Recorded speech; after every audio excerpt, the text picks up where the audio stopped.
Welcome everybody to the latest session of our Dragon of Icespire Peak campaign. As usual, we will do a quick recap and then we will get started.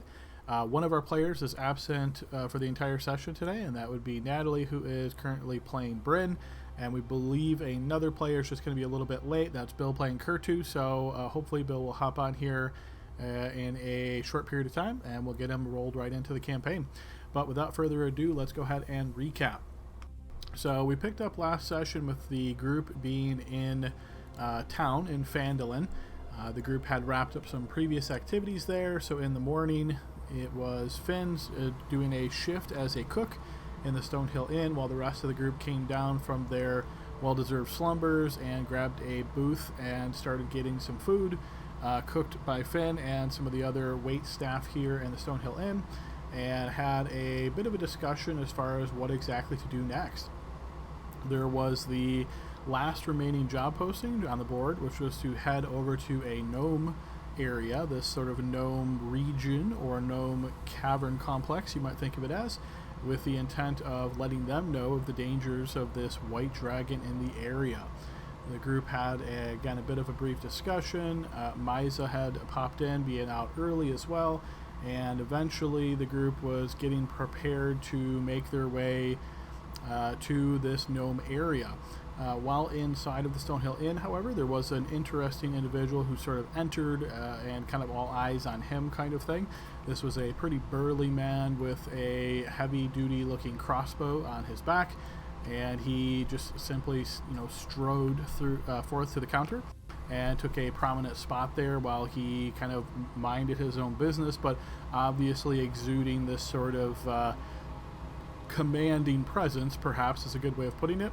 Some of the group took interest in this and decided to engage him in conversation. I believe it was Reggie who first walked up to him and tried to speak with him, and the man was perhaps curious about Reggie, but mostly reserved. He indicated that he was a hunter of some types and in this area looking for perhaps some different things. When mention was made of the dragon in the area, he seemed to be at least somewhat aware of this event and interested in whatever information he could obtain there. And once that was done, he made some assertions, or perhaps maybe the best way of putting it is the general vibe from this guy is that he's very much in that mindset of, man's man kind of thing, that men should be able to take care of their surroundings and take care of themselves and be prepared for whatever is thrown their way. He perhaps might, from this brief discussion, maybe get the impression that he kind of looks down perhaps on individuals that need help or perhaps aren't able to fend for themselves. I would say that's probably a fair gauge of this guy's sort of standing point, how he sort of views things. But after that conversation, and then I believe it was also Finn that tried to engage him in a bit more of conversation, but overall the man didn't seem like he was too interested in carrying on a lengthy, productive conversation. After this was resolved and Finn's shift working with Toblin at the Stonehill Inn was complete, the group did decide to follow up on this latest job posting and head over to Gnomengard. This is this gnome area where there was desire from Phandalin to let the gnomes here know of the danger of the white dragon. So the group approached and spent, I think it was about 6 hours or so traveling before they got to the outskirts of Gnomengard. Once they arrived there, it was a large cavern complex, and there's this river that rushes into the middle. And when I say rushes, not like it's you step in and get dragged away kind of thing, but fast enough that it made some noise and you could obviously see it, that kind of thing. As the group kind of entered this little conclave area, they noticed pretty quickly that there were 2 islands with different colored mushrooms on them. This was of particular interest to Reggie, our turtle, who decided to swim out and again really just wade out because the water wasn't particularly deep here, and take a sample of the 3 different types of mushrooms. There was a red, a green, and a purple. After procuring one of each of those, the group kind of scanned around, found that there was this area that looked to be the easiest to climb because there was sort of built-in path on the northeast side, so the group decided to head that way first. Upon doing so, they kind of meandered their way through these caverns and eventually found a door. Upon knocking on that door, they heard some gnomish conversation from the other side. Eventually the door was opened and there was a gnome on the other side. Group sort of identified themselves to explain that they were here in pursuit of informing the area of the threat of the white dragon. And the gnome himself explained that the area the group had just found themselves in was the kitchen, and he advised them to cross the path and make their way over to where two gnomes that were perhaps more in charge or more able to speak with any sort of authority would be, so the group decided to do just that. As the group exited, they made their way across this water once again, with Reggie and Bryn offering to aid some of the other group members that didn't necessarily want to get wet, and found this sort of somewhat of a steep climb up to this cave, though not being in combat or in any real danger. As long as they took their time, it wasn't too difficult to ascend and get up there. Once they did, they could hear the obvious sound of gnomes snoring. And entering this area, this was sort of like a bunk area, you could say, and there was several different gnomes that were conked out, sleeping and making quite a bit of ruckus with their snoring. Group thought this was a bit curious, perhaps, with all this danger in the area and the threat of the dragon. Why was there no real guard posted and no real obvious signs of defense and so forth? But the group made their way south through this little narrow path and found two gnomes in the heat of a vigorous discussion. It seemed one of them, who went by the name Dabbledop, was imploring the other, who went by the name Fibblestip, to try his invention in order to solve the problem. The group wasn't sure exactly what this problem was. After speaking with both Dabbledop and Fibblestip, the group was able to ascertain that the area here, Nomengard, is ruled by a pair of kings. So two kings who rule over this area, and one of the kings had sort of, in a way, kidnapped the other king, you might think of it as, and took him to a safe area, which was sort of a secured room behind this very large, or not large, but locked stone solid door.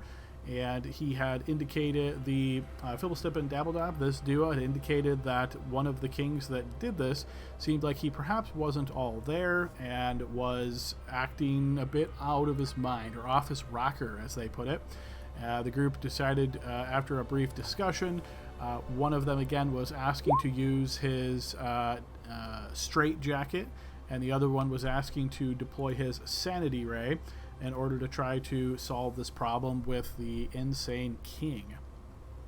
Group again got a bit more information, decided to make their way up to that door, knock on it, and this king on the other side of the door, presumably that's who it was their group was speaking with, and he indicated that he wasn't going to be tricked, and that there was a shapeshifter in the area, and that he knew that whoever was knocking on the door was either the shapeshifter or in league with the shapeshifter, and he was not going to open the door. Bryn tried to use force to open this door, or at least take a good gauge of it, whether that was even going to be possible, and pretty quickly determined that no, this door is very sturdy. It would take some significant kind of force, much more than a humanoid-sized individual could muster with regular effects. Nothing crazy magical here. So the group decided to make their way backwards, kind of scouted this area a little bit, found another locked door, and was not able to get into that one either. Decided to look around this area for any signs of this so-called shape changer, or figure out what else they could figure out. They passed through an area where there were these two large contraptions that were these spinning blades, a little bit apart. However, the blades themselves were still. There was no obvious danger here, but the group still approached with great caution, and Finn in particular examined these devices to try to figure out what he could about them, and it certainly seemed as though they could spin, and if they did, they would be quite dangerous, but they were still at this point. So the group carefully crossed and found themselves back in that water area, crossing a rope bridge from one side to the other. As they crossed that side and slowly made their way single-filedly up this area, they found themselves under attack by two gnomes who were shouting shape changer, and they were firing down these rays of frost towards Bryn and some of the other members of the group. The group relied on their persuasive capabilities here and cajoled slash persuaded slash threatened, depending on your perception, these two gnomes into not attacking him anymore, and eventually were able to convince, which I believe it was Talhoun who took that lead persuasion strategy, and was able to convince both of the gnomes that they were not shape changers, and allowed them to go on their way. They asked for the group asked for some information from the gnomes about where the shape changer could be. They said they didn't know. It could change shape, so couldn't it be almost anywhere at any time? Group didn't find this particularly helpful, but continued making their way. Found a room with several barrels, and investigating these barrels, some of the barrels, or at least one of them, contained just water. Another one seemed to contain this dark alcoholic beverage that the group wasn't exactly sure what it was. Continued making their way through this path, and suddenly came under fire from a gnome sitting in this platform that had crossbows attached to it almost on either side. This platform mechanically was able to twist and spin as the bolts were fired from the crossbow. The group managed to destroy this contraption after a few rounds of combat. The gnome sitting in the chair seemed to be either not really aware of what was going on, or just so out of its mind and focused on this device that wasn't able to comprehend any questions the players were asking. But eventually, after destroying all these crossbows and extracting the gnome from the seat and sitting her down on the ground there, the group was able to determine that this gnome had perhaps some type of a mental incapacity, where she was only able to speak briefly and in very cut up sentences, didn't seem to be able to string coherent sentences together. And eventually they decided to just sort of leave her here, as she doesn't seem to be any additional threat, and sort of go on their way.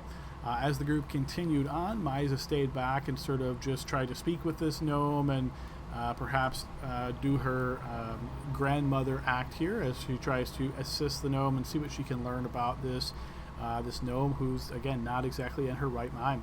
As the group made their way across this again narrow tunnel, they spotted this large contraption that seemed to be made of a barrel with these metallic legs in the shape of a crab built off of it. As she got a bit closer, Reggie also piled into the room quickly, wanting to take a good look at these things. But unfortunately, Reggie actually stepped right into this corner where there was a small chair in the corner, and it turned out that this chair was much more than just a chair. This seemingly was the shape changer the group was after, because Reggie quickly was affixed to the chair through some type of adhesive. The group then battled the chair in the epic sit-down battle of the session, and eventually were able to destroy the chair after several strikes and suffering a small amount of damage, perhaps. But the group had to move in these very tight quarters to get good angles to fire and attack and so forth, but eventually were able to destroy this chair. After they did so, that is right where we paused our session, so we're right there in the aftermath. Is there anything I missed there in the recap, players, that you would like to add?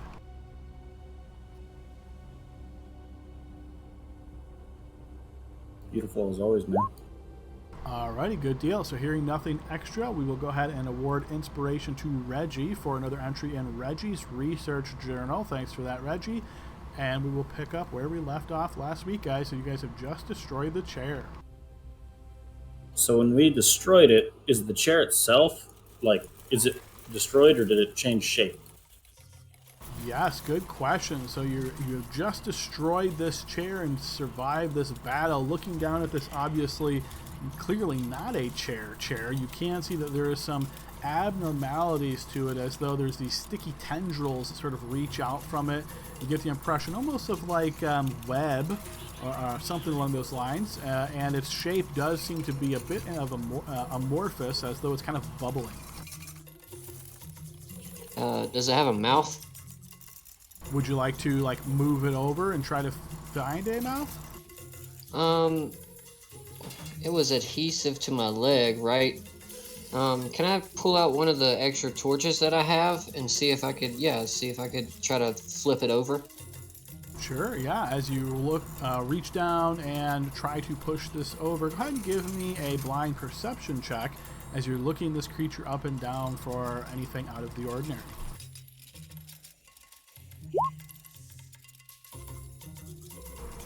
I mean, for the most part, it looks mostly like a chair. You can obviously see that it, you know, on a quick look, it's obviously not a simple chair. Again, with all of this sort of web filament kind of coming off of it, and this strange kind of bubbling that is going on, even now that it is clearly destroyed.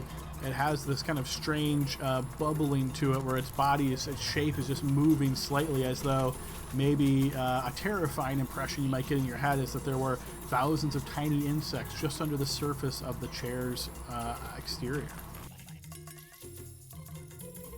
This is the shape changer, I suppose. So, do you think we won? Well, we're all here. Well, I mean, any proof that we've saved Nomengard? What do you think about that?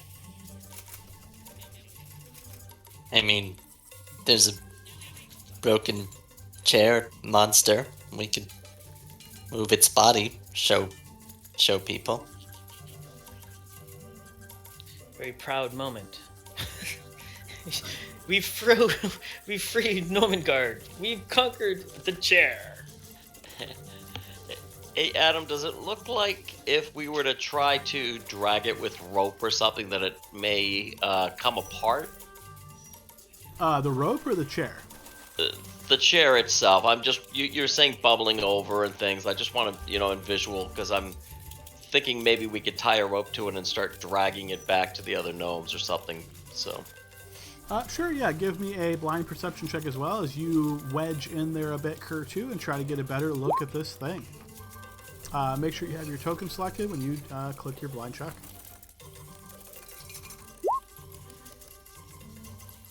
I'm sure that one was so much better anyway.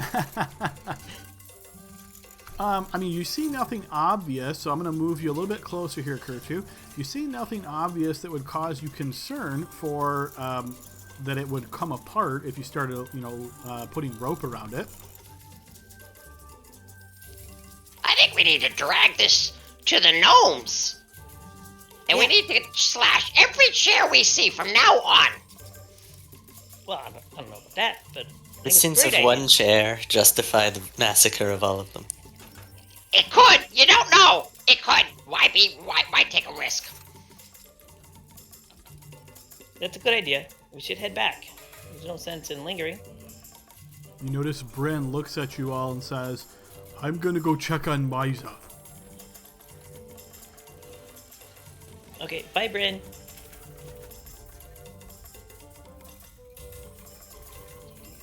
Alright, I'm gonna go ahead and get some rope out.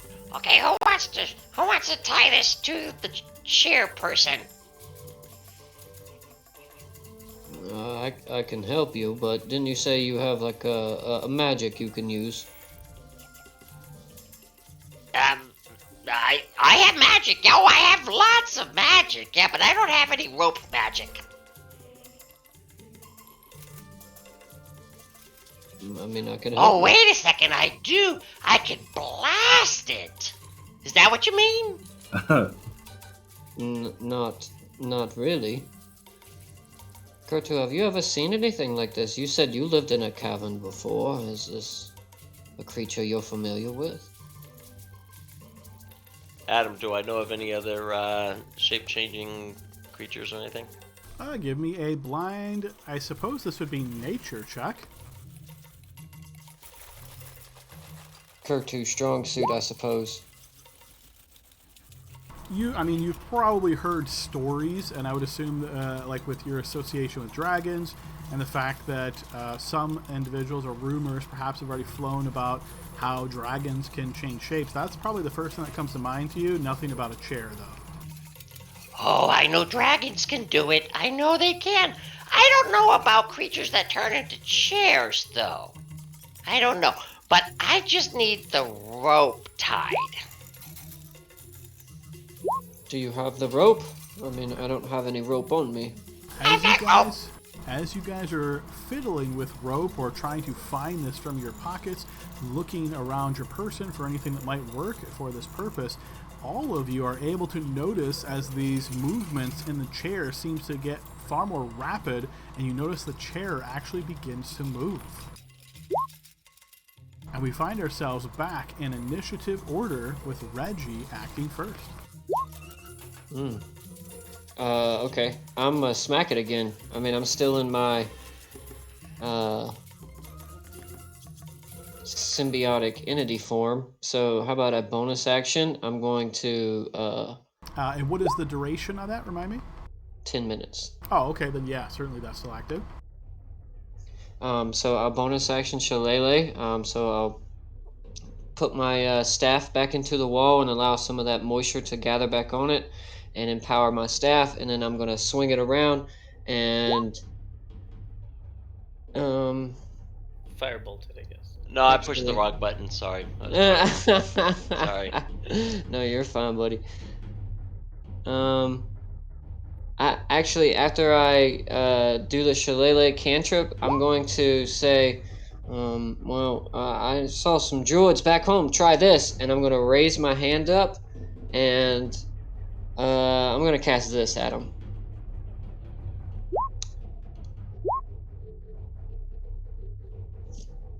And I'm going to put it.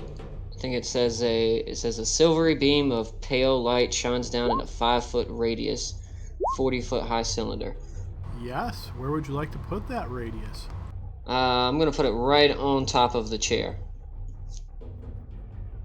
Okay. I don't think we have one of those built for the smart AoE, but a 5-foot radius is going to, if you're targeting the chair, that is going to hit Finn, yourself, Kurtu, and the chair.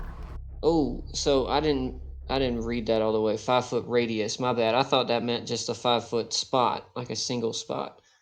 All right. Can I retcon that, Adam? I suppose so. I think your character knows your spells better than you as a player do. I read it hastily. As long as your hand doesn't leave the chess piece, it should be. No, my thumb is still on control. All right. So I guess then bonus action Chalet, and I'll just hit it. All right, you smash out towards the chair. Yeah, that'll certainly connect.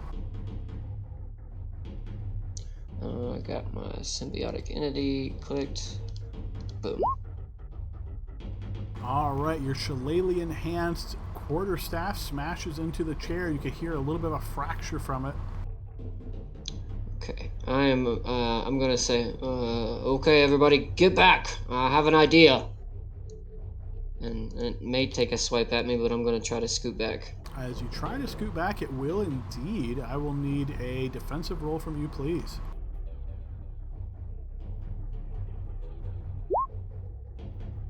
Yes, as you're stepping away here, Reggie. Inspiration. All right, go ahead and burn your inspiration and re-roll. All right, as you're stepping away here, you see this like tendril comes out from it, but you just move just quickly enough so that it does not connect. Okay, 5, 10. I'm gonna go one more space and end my turn. Sorry guys, that caught me off guard. I was surprised. All right, we move to Dylan, Cat. not Reggie. Am I clear here, Reggie, or do you need me to move? It should be fine. Alright, then. So since he moved, I now have a clear shot at it? You do, yes. I will take the shot as normal.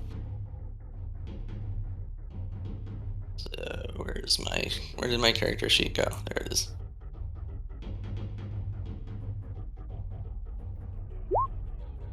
Oof. that And will another be- natural one. Yes, that will be a fumble. Go Yeah. ahead and roll that.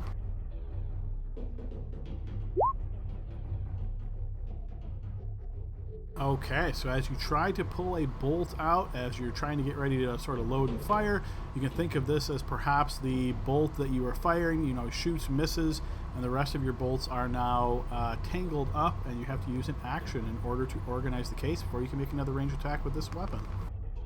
That's fine. Team's got it. I will step back one. Am I able to do this? Am I like squeezing? back here? I'm presuming that this is a large barrel construction, so you're actually on top of it. So yes, you can stand there, but you're kind of balanced awkwardly. No real mechanical effects unless something should knock you off or something like that. Okay, I will chill. Takes the chill action. All right, we move to Talhoun. I think I'm gonna risk it here.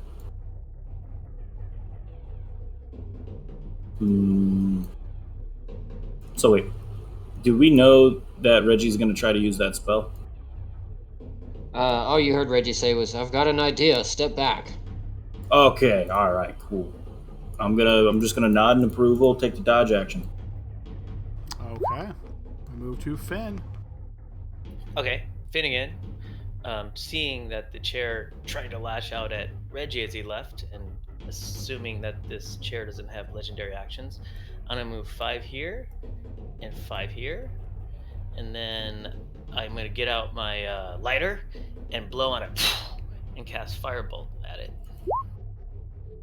Yes, Firebolt does indeed strike into the chair. Yes. And you can see a small scorch mark suddenly appears on its base. Nailed it! There's 10, 15, 20, 25, 30. Okay, Kurtu's turn. I knew I should have blasted it earlier. All right. Not wanting to. Well, I'll go ahead and I'll move back, seeing that our paladin friend is taking the dodge action. I'll be able to sneak in between all of his dodges in a second. So I'll go there first. And Adam, I'm going to cast Magic Missile on it. Okay. So I want to make sure I don't miss, kind of deal. So That's the spell to use if you don't want to miss. All right, you cast the spell and you see these 3 blue glowing arrows flash out, strike into it. I can't remember, did you describe yours? They look like mini firebolts. Mini firebolts. All right, reach out, strike into the chair, hitting it for some significant force damage.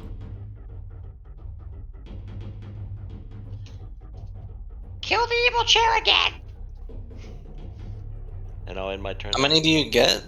Is it factored into the roll, or does he need to roll 2 more times? Nope, for Magic Missile, whatever you roll is just multiplied by 3.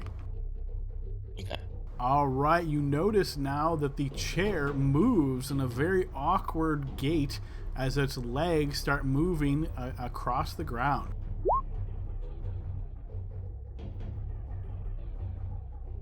Finn, you hear the sound of the clattering chair as it moves and gets closer to you. And as it does so, you see that sticky substance reaches out to try to grab you. I will need a defensive roll, please. The sticky substance connects with you, Finnegan. You will suffer 9 points of bludgeoning damage and find yourself stuck to it. I'm stuck! It's got me! I'm stuck! Help! I'm stuck! I can't get out! Reggie's turn. Okay, Kill dokie. it! Okay, I am going to, let's see. That tells me plan A got thrown out the water and there was no plan B ready to go, huh? No, we're good. So I am gonna cast Moonbeam this time, and you guys see what it looks like is it kind of looks like the leathery shield that he wears. It's really just a fat mushroom cap. He's gonna kind of lift up into the air, and he's gonna whisper some words into it, and like this kind of little light shines out of it, and kind of like an arc over into that area.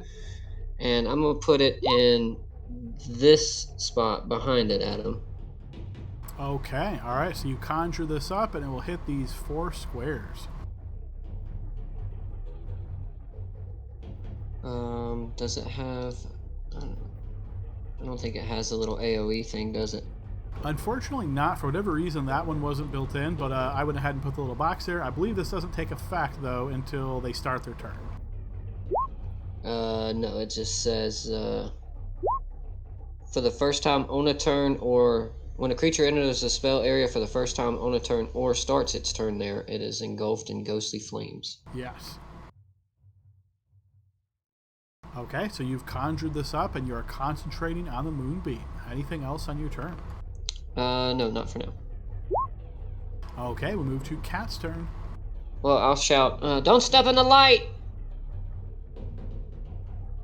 Cat's gonna use her action to disentangle her crossbow bolts. Okay, you've freed this up and you are able to use your crossbow once again. Nice. But that took my action, so I can't use it this turn, right? Correct. So I will come down so I can see what's happening. 10. And duck behind Reggie here. And that's it for me. That's all I can do. All right, Talhoon's turn. All right, I'm gonna move up to the chair here.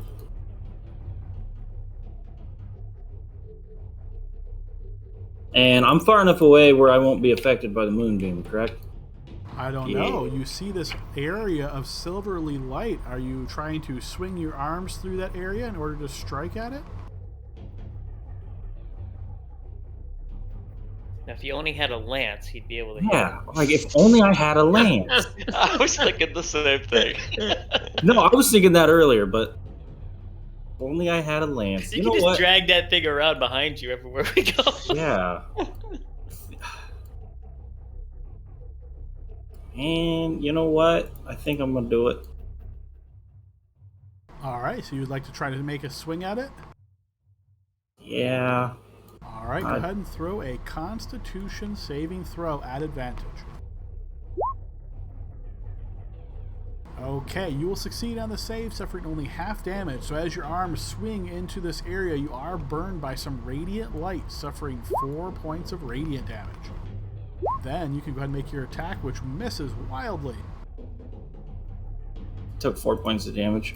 4 radiant, yes. I'm a paladin. I should have resistance. How it works? Oh man. Okay. That's my turn. All right, it looks like you're currently concentrating on something. Do you recall what you're concentrating on? I believe guidance. Let me take some damage here because I use those. All right, I'll let you figure that one out. And then we move to Finn's turn. And I'm restrained, right? You are grappled. I was reading restrained and grappled. Okay, grappled. Okay, Grappled essentially means you cannot move. Oh, restrained is worse. Yes. Oh, okay. Well, am I a creature that I can see within range before healing word? Yes, you can healing word yourself. Okay. Well, I'm like, I can't. I'm stuck. Bonus action. I'm gonna grab a little. I don't know, something I'm eating. Something I've thought of. I don't know. It's just a verbal component, but I'm trying to do something with Finn's food, and he grabs a little snack. He's gonna cast healing word on himself. All right, and you will restore 5 HP to yourself. All right. And then my action is going to be. If I can hit it, I'm gonna try to hit it. What do I have to hit it with? Melee. Oh, I got my dagger. Watch this. I got my. So Finn gets his dagger. To him, it looks like a sword, but he grabs his dagger.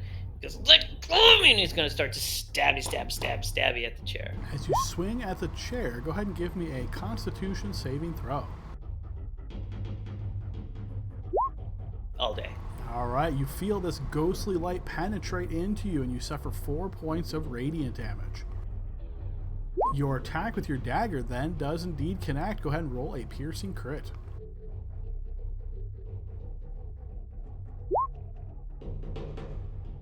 Nice. All right, deal twice maximum damage, so we'll take that. And major injury. Whoa. Disadvantage on con and death saving throws.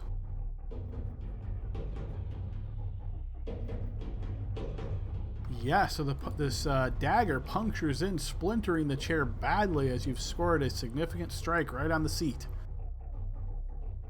Get it! All right, Kurtu's turn. All right, so I would have, because our paladin's in the way there, I would have a disadvantage on an attack roll, I'm assuming? The enemy would get cover if you're making an attack roll. Alright, I'll go ahead and it worked so good the first time. Get out of the way, watch it! Fireball's coming! They're really magic missiles, but he calls them mini fireballs, so. All right, once again, these 3 flaming little darts flash out, striking into the chair, dealing force damage, and you see once again the chair clatters to the ground and hits and falls prone here as its grasp on Finn loosens. Okay, now tie it up. Calhoun, quick, tie it up, tie it up, tie it up. Oh, it's so gross. Well, we are still in initiative order here, so Kurtu, anything else you'd like to do? Make sure it's dead! I'll go ahead and end my turn. Okay, Reggie, give me a spell effect roll, please. Is this my roll was with advantage? Doesn't No. matter. Okay, yes, you see this radiant ghostly light that is still around here. Certainly seems to have some kind of an effect on the chair, but perhaps not as pronounced as maybe you were expecting. As we move to Reggie's turn.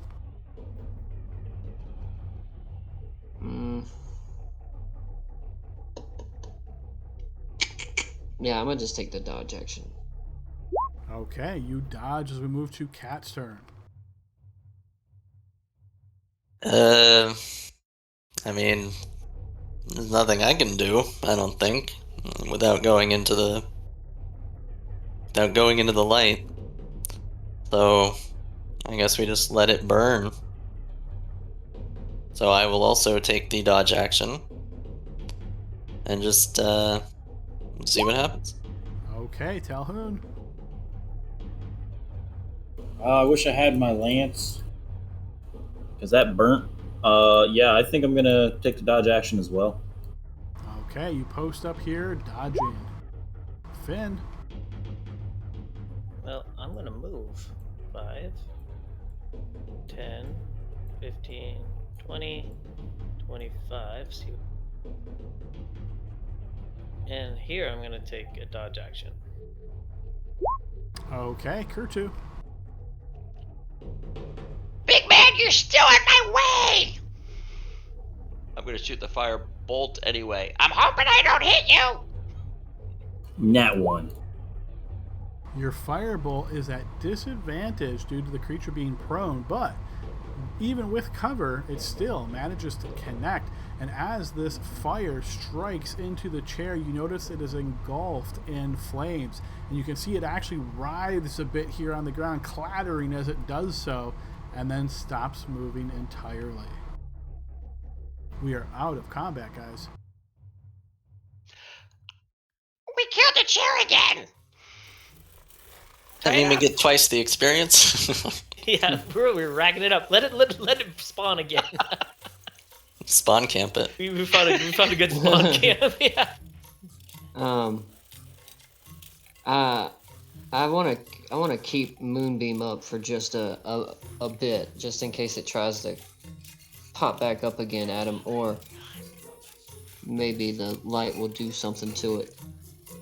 Sure, yeah, you maintain your concentration on that.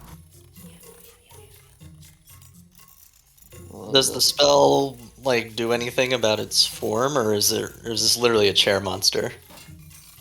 I would say the chair is currently on fire, so you're not noticing much in the way of anything to its form. Fair enough. Did you guys see how powerful my firebolts are getting? Yes, but right now the evidence is burning away. Yeah, but it's burning!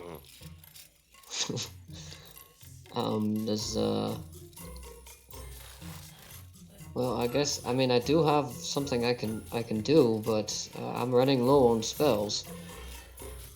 If you dismiss the hurty light beam, maybe we can just douse it with some of our water in our water skins? Preserve some of our evidence, so to speak? Oh, okay. Well, drop concentration then. As But the it's not- ghostly light vanishes, you can all see this you've obviously struck things with firebolt before, Kurtu, and sometimes burnable things like paper, grass, hay, that kind of thing would obviously go up pretty quickly, but this seems to be burning oddly so, unnaturally so maybe, or just burned way too easy than what you would expect to occur to a chair. And in fact, as you look here, trying to identify portions of the chair, like the legs or the seat, you can see that all of this seems to have congealed into some amorphous burning blob. Is it still on fire? It is certainly still on fire, yes. I'm gonna take water skin and dump it on top of the flames.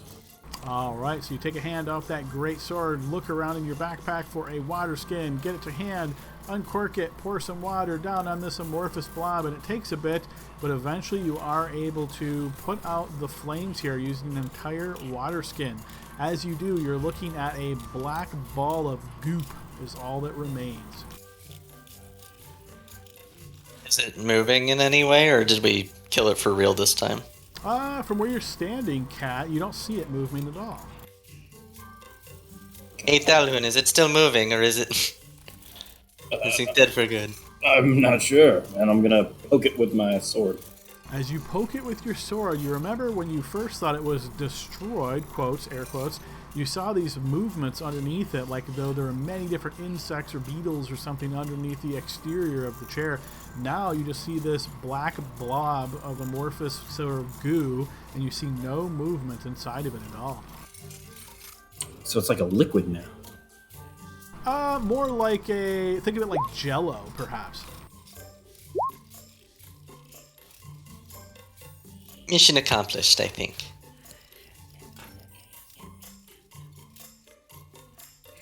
I think so too. Is there any way to pick it up? Would you like to try to pick it up? I hate when you say things like that. Yes. Yeah. Use gloves. yeah. I'm wearing my gloves. All right, roll me a d4, Talhoun, as you reach to pick this up. I'm gonna put my safety goggles on too. Does it need to be GM? Or I hate to offer it, but maybe you can wrap it in my cloak and then pull it from behind. As you Like one reach of those in to critters. touch the goo, Talhoun, you realize it is still very hot to the touch, searing your hand for 1 point of damage as you quickly pull your hand back.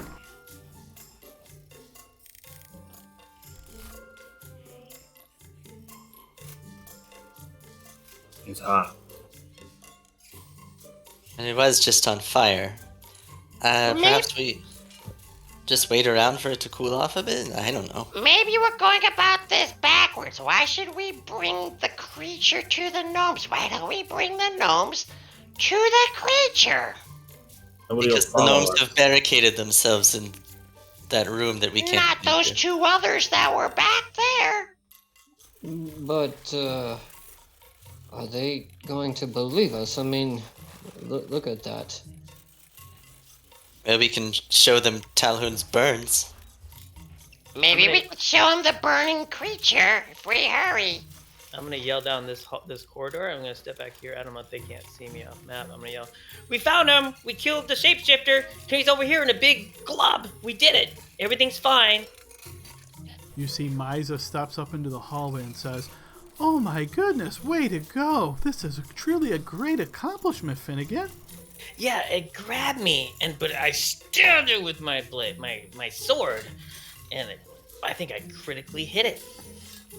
Wow! Oh my goodness! I can only imagine the tales that we'll tell back at the Stonehill Inn. Yeah, we just need some gnomes. Hey, how's that crazy lady gnome? Has she got her mind back? And you know she gives you this kind of like a little bit of a sad look as you say this, and she says, "Oh, she's just not feeling quite well, darling. I'm sure she'll be okay eventually." Okay, so I'm gonna walk back and I'll tell the guys, "Hey, Mice is down here with the crazy lady. She's still kind of crazy, but if you want to go find those other guys, it's not a bad idea." There were Let's get those other 2 down there somewhere. I think I'm gonna try to grab it again. Finnegan, do you have any oven mitts? Of course I have oven mitts. I'm a chef. Here, use these. Can I try to use some oven mitts? This big dude in chainmail with just some oven mitts that are made for a gnome. Almost. Yeah, it's probably just around three of his fingers or whatever. Yeah, it's like little mittens. All right, you approach it carefully here, Talhoun. As you put your hand a bit closer to it, knowing that it burned you last time, you can feel heat coming off of it still, but it does seem like it is starting to cool down.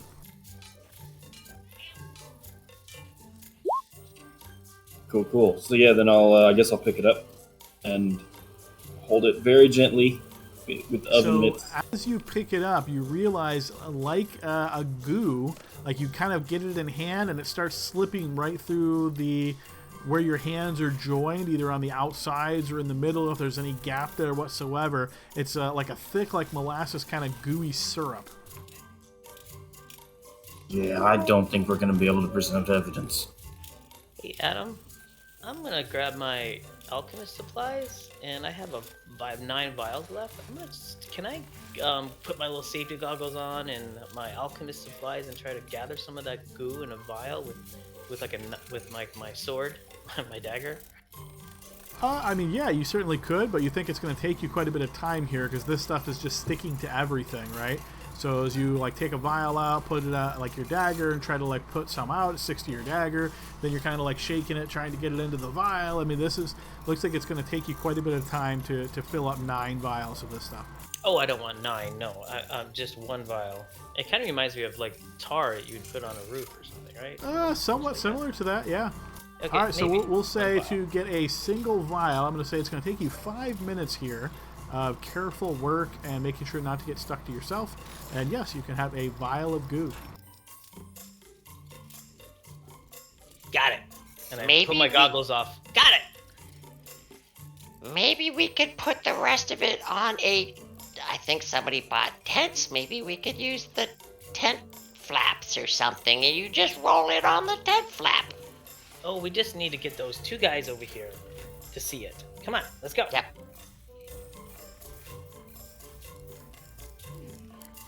I'll guard the goo here in case it comes up again and I shoot it with more fire. I will stay with Kertu. Maiza, we're splitting the party up, so be attentive to our cries for help, please. Maybe relay to our friends. Oh, where are you going, dear? Oh, well, we had this brilliant idea. Well, Kertu had it, but we're going to go tell those other 2 guys that we killed the shape changer, and maybe bring him over here and show them, and maybe that would help cure everyone's fears. Oh, well, that's a good idea. Which 2 are you going to alert? The 2 just to the south, or the ones across the water? Oh, the ones across the water, because they were doing the straitjacket and the sanity syrup. Oh, well, just be very careful. I wouldn't climb that rope bridge back across. If you remember, there's those spinning blades there. Yeah, but there's got to be another way down. Oh, was it this way? The other way? Yeah, this way. Thanks, Maiza. Yes, dear. As you start getting closer this way, Kat and Finn, looking from your elevated position, you notice almost immediately across the way here, thanks to all these lights that are hung up along the cavern walls, there's like a black sheen to this slant, or slope I should say, and the cavern wall where you guys walked up there easily before. It looks like somebody has dumped something upon it, perhaps. How far? Let me see.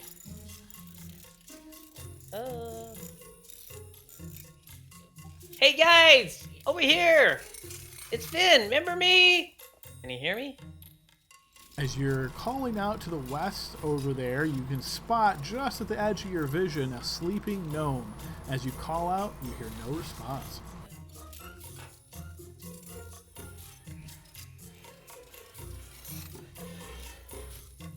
Yeah, this is a problem. What do you think that stuff is? Do you think it's just grease or something? Because I could shoot a firebolt at it and burn it up. If you think it will help, you're the alchemist.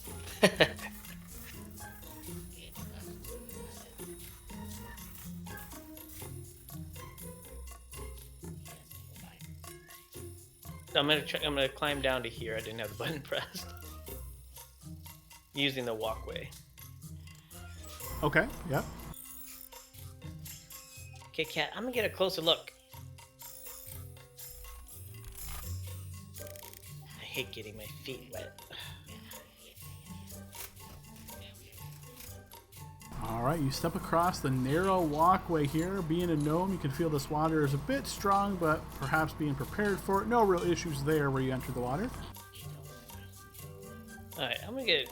Can I get this close and see what that black... Is it magical? What does it look like? It looks like similar, actually, to the goop of the creature that you just saw, but you would guess it's probably more or less oil from an oil flask. Okay, guys. From here, I'm gonna yell, "Hello, sleeping gnomes! It's me, Finn! Wake up! We killed the safe changer!" You hear no response. Alright. Hey, Cat, get back. I'm gonna try to firebolt it. Oh yeah, I have a range of like 120 feet. Yeah, good idea. So in preparation, I put my goggles on around my neck, put them on, get my lighter out, and go. And I'm gonna throw a firebolt at it now.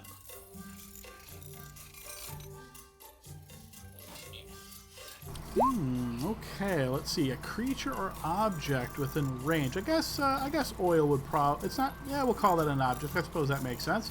Alright, so as the firebolt streaks out and smacks into the surface here of this slope, you can see flames quickly erupt, and it looks as though they spread very easily, and this whole area is now a flame.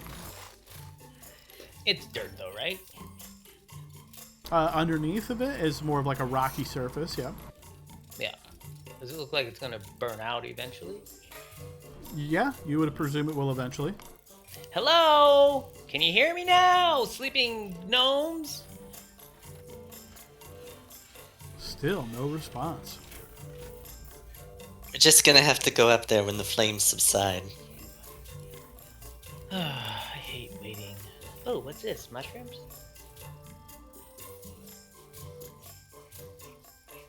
You wait a short period of time here, perhaps 20 seconds or so, and you can see that the flame does indeed subside, and you notice wisps of smoke rising from the slope.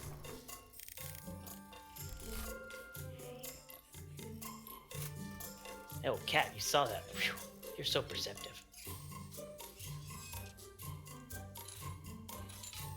Alright, does it look safe to traverse now, or is there still like patches of oil in places? There's still patches in different areas. It doesn't look very large, but there's debris and I would say residue in this area. Okay, you go first. Go on, go on. You can do it. Is there a way, do I see like, if I look around for a little bit, do I see like a safest way, or is it just like kind of patchwork all over the place? Give me a blind perception check. It's hard, yeah, you don't see any obvious safe path up here. It looks like based on the slope, it's about 30 feet from the base all the way to the top. And no matter which way you take, you're going to run into some of this stuff. If I go slowly, is this something I can like get advantage on a check if I were to try to traverse this, or am I just like YOLOing it? I would say if you're looking at it very carefully, you don't get the impression that there's going to be, like I said, there's no easy way. So I think that's kind of what you were after. So with your perception check there, I would say you did not find an easy way, which would be the advantage way. So no, you don't see that. You don't feel like you're going to get advantage to ascend. I will try anyway. Okay, fair enough. Go ahead and give me an athletics check as you start climbing up this 30-foot sloped area. Blind one? No, that one you can roll publicly. Okay. Oh my god. Because obviously if you fail, you're going to know it right away. That's fair enough. Athletics. Yes. Yeah, all right. You do indeed manage to make it up as you're moving along this way. You find that there are certain areas where your foot does indeed kind of slip, but luckily you perhaps grab on with a hand or use some other guidance or assistance to get you up here. It is quite difficult, but yeah, you managed to get up to the top. Alright, is there something I can tie a rope off up here, or is this just like clean cliff wall? Yeah, there's no obvious like handholds or anything like that right in this general vicinity. Obviously, you would know if you have like a piton or something and a hammer. You could always pound it in. I don't think I have those, but I do have 50 feet of rope, so I'll throw a rope down to Finn. And I guess move away from the cliff, because I got 50 feet, so I will brace myself as best I can while still getting the rope down to him. Okay, fair enough. So you brace yourself as best you can and throw the rope down to Finn. I'll be as far away as I can without, like, yanking it out of his grip. I don't know where exactly that would be. If this is 30 feet, this is mathematics. Sure, this is fine. If I start slipping, I'm definitely dropping you, by the way. Oh, I'm not gonna slip. I'm a gnome. I can do anything. Okay, I'm gonna start climbing. All right, give me an athletics check at advantage. I'm gonna climb with my dexterity, though. Unfortunately, can't do that. All right, luckily with the rope down to you and with Cat bracing, you are indeed able to slowly make your way up. Much like Cat, you notice there's certain areas where your foot starts to slip, but luckily you're holding onto that rope and maybe hit your belly once or twice, but still make it up with no ill effects. Thanks, buddy. Anytime. Let's go find those gnomes. All right, so as you guys have made it to the top, back over watching the corpse here, Reggie or Kurtu, is there anything in particular you're doing during this time? Not myself. We're just keeping eyes on it, so just making sure it doesn't escape or anything. I'll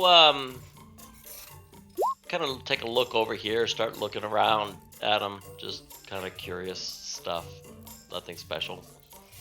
Okay, fair enough. Yeah, as you have a bit of time to look at these objects now, they resemble crabs with a barrel for a shell, 6 articulated metal legs, and a pair of forward-facing pincer claws. You notice that there's actually a hatch on top of each of the barrel, and it looks like you could actually open this, perhaps, to get inside. Oh, I'm not doing that.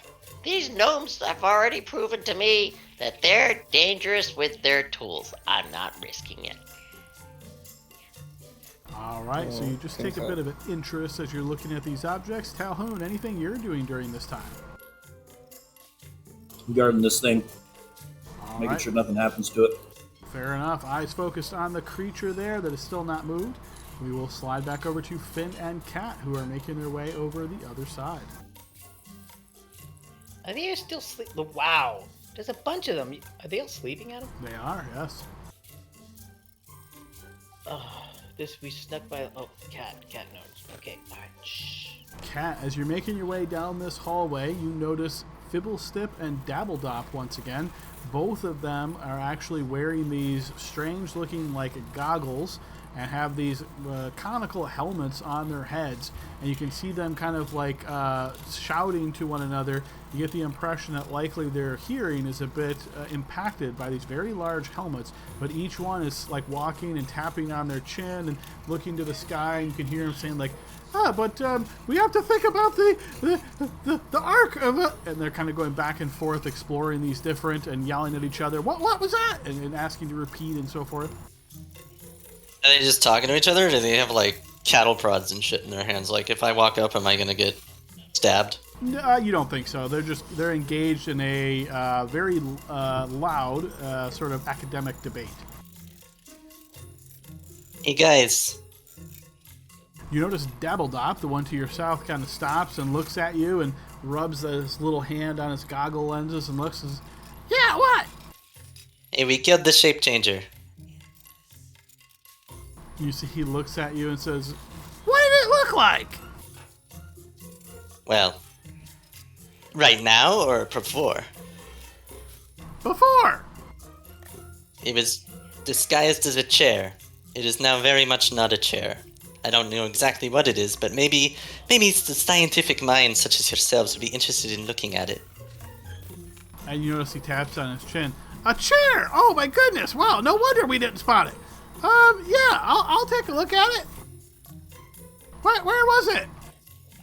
On the other side, do you have any way to turn off those pistons over here, or whatever those spinny things were, so we don't have to go down the cliff again that someone slicked with oil? Oh, yeah, well, that's the king asked us to do that. He said the shape changer was going to try to come back that way. But yeah, there's just a lever over here. Hang on. Follow him, so that I can see where this lever is.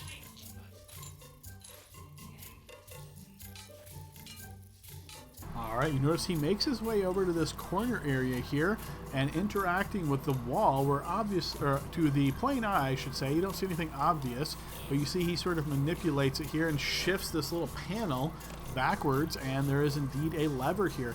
So before he touches the lever, you can certainly hear the sound of the spinning blades just to your east here. In fact, feel this change of pressure, almost like you're being pulled closer, but the pull is so minor that you're at no real risk here. He then lowers the lever, and you can hear the sound of the blades beginning to slow down. And after perhaps 30 seconds or so, they come to a stop.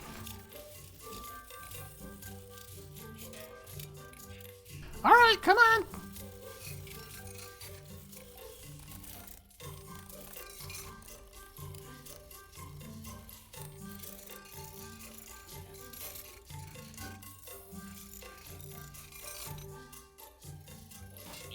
All right, so if you say you guys are going to make your way back to the rest of the group? Yeah, one at Unless a time on the there's- bridge. Yeah. All right, you take the standard approach. I'll ask you guys just pause for a moment. I'll scoot you guys over there and make it a little bit quicker. As you make your way across the rope bridge, you find both of the gnomes once again at top, but as you're getting closer, you hear him saying, calling out about a shape changer. You obviously announce your presence, and this time they don't seem to take any action against you. As you make your way past, you hear Dabbledop kind of calls back to them, and you guys eventually make your way up to this area where the destroyed platform with crossbows is. As you get here, you notice Dabbledop kind of shakes his head as he looks and says, "Oh my god, that was so expensive to put together!" It's a very ingenious contraption. I'd like to learn how you made it. Oh, well, it's a very advanced work. Maybe, yeah, I can show you sometime. Okay.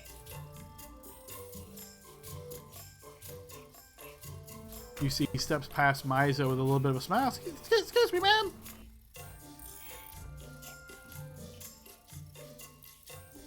Hey guys, we brought the gnomes. I'll Welcome move out back. of the way so we can look at it.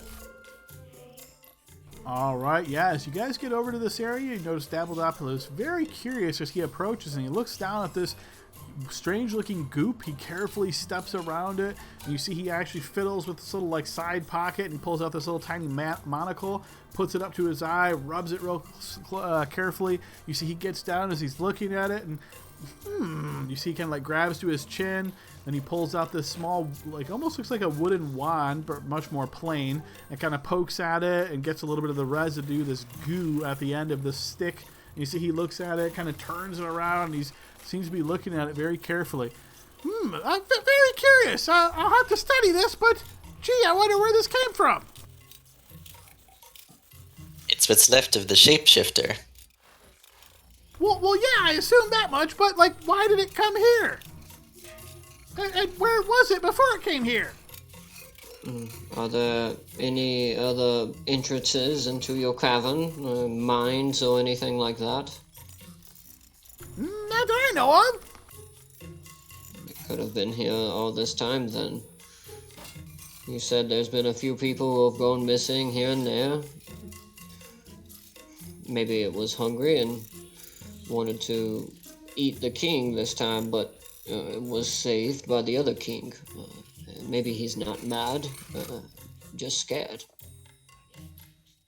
Wow, that's yeah, that could be. That's very sad for Orin and Warren. If we haven't seen them in a while, we thought maybe they decided to leave Nomengard. But well, if this is true and the creature ate them, well, that's just bad.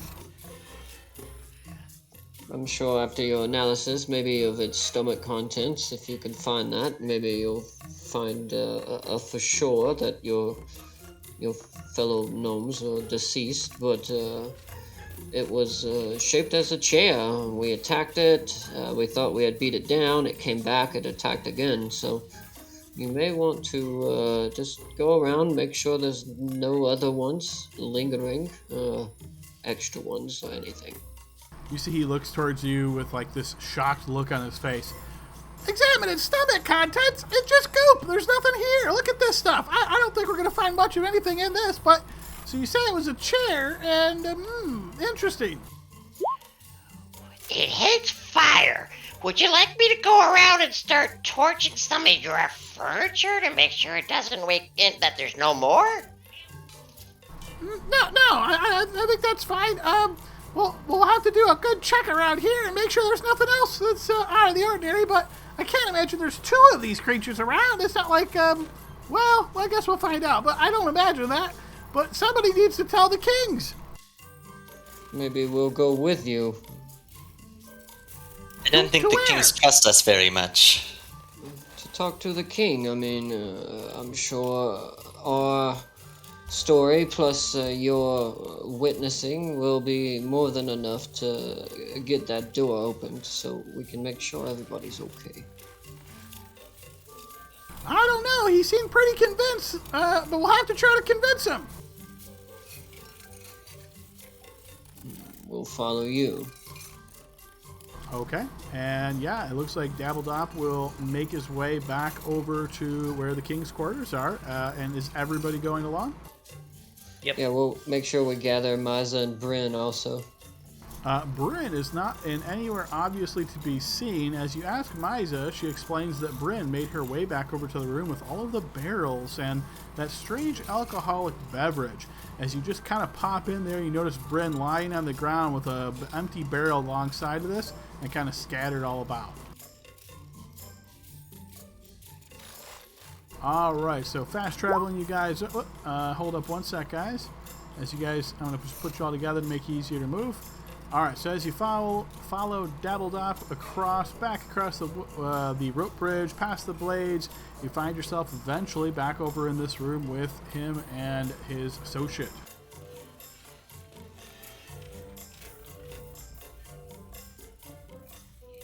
Alright, as you get here, you notice that Dabbledop says, yeah, okay, let's go check on the king.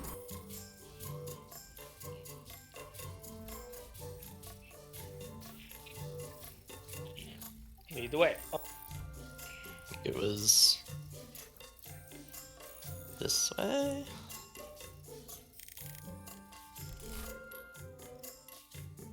Alright, as he makes his way down towards this large stone door, you see he knocks on it. Sire! Sire! We have good news! And from the other side you hear, Shape Changer! No! Stay back, Shape Changer! You notice Dabbledop looks to you all and says, we're gonna have to convince him. Are any of you guys particularly good at convincing people? How about you, Talhoun? Yep. I'm gonna walk up. What was the king's name again? You know there are two kings. One's name is Korbaz, and the other's is Nurkly. Okay, cool. So yeah, I'm gonna step up and hail. My name is Talhoun Brazenblade.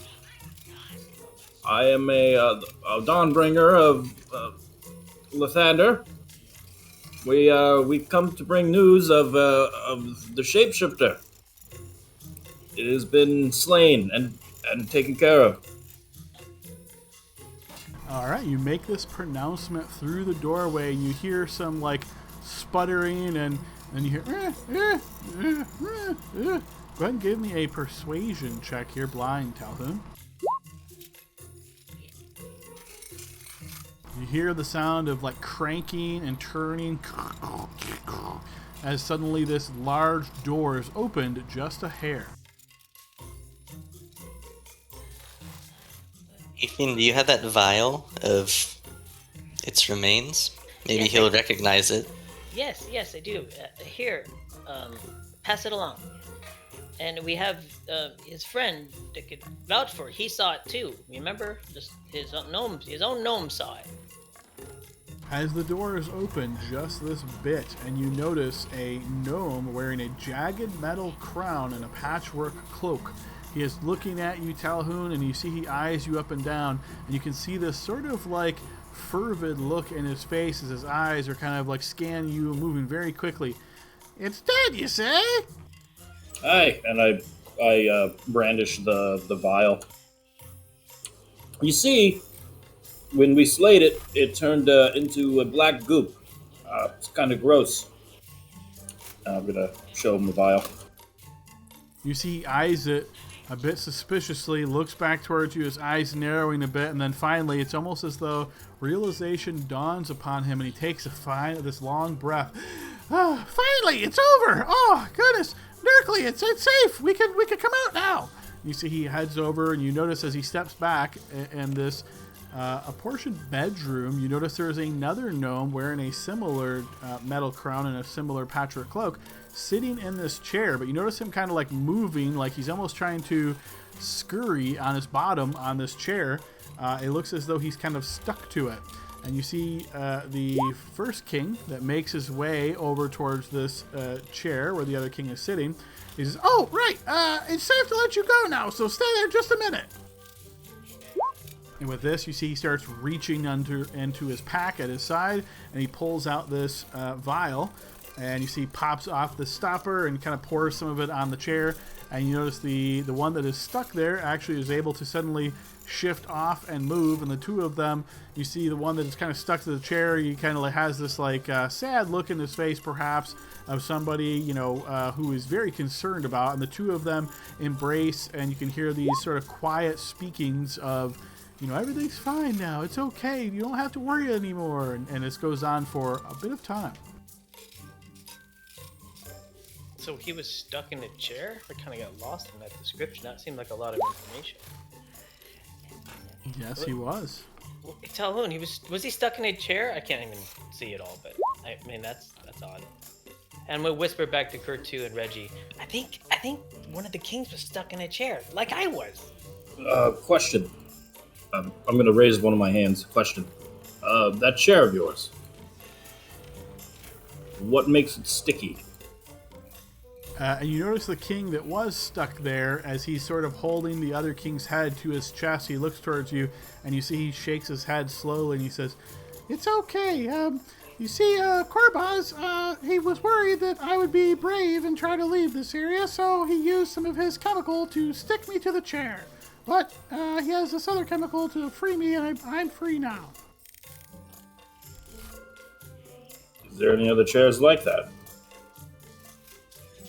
There's nothing special about the chair. He just put chemical on the chair and asked me to sit down and tricked me into getting stuck here. Oh. And you see he kind of like pats the king's head as the first king's head kind of like pulls up a bit defiant. He's, "But he did it to keep me safe. I understand that."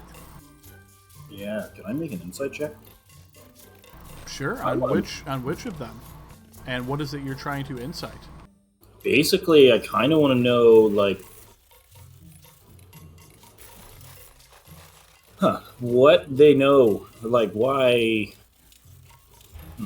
if they are keeping back any information about the chair. Okay. The king sure. that was explaining it to me. Sure, yeah. All right, give me a blind insight check. I'm so bad with names.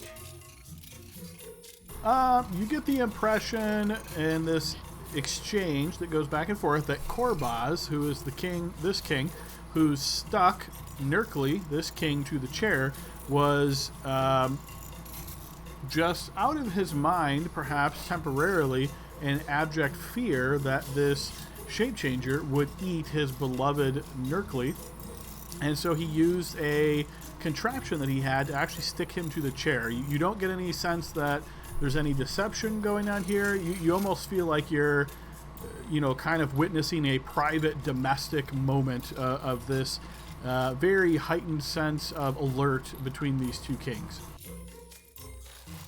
So there wasn't any other chairs that had the same chemical on it?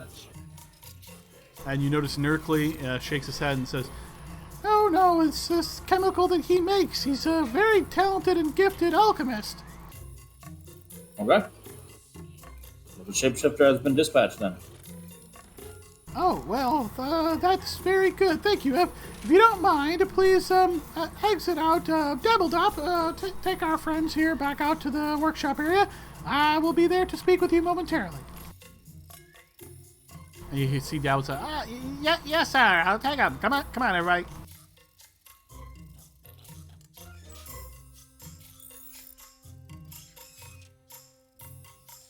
And Dabbledot proceeds to lead you back to the workshop area here with Fibblestip.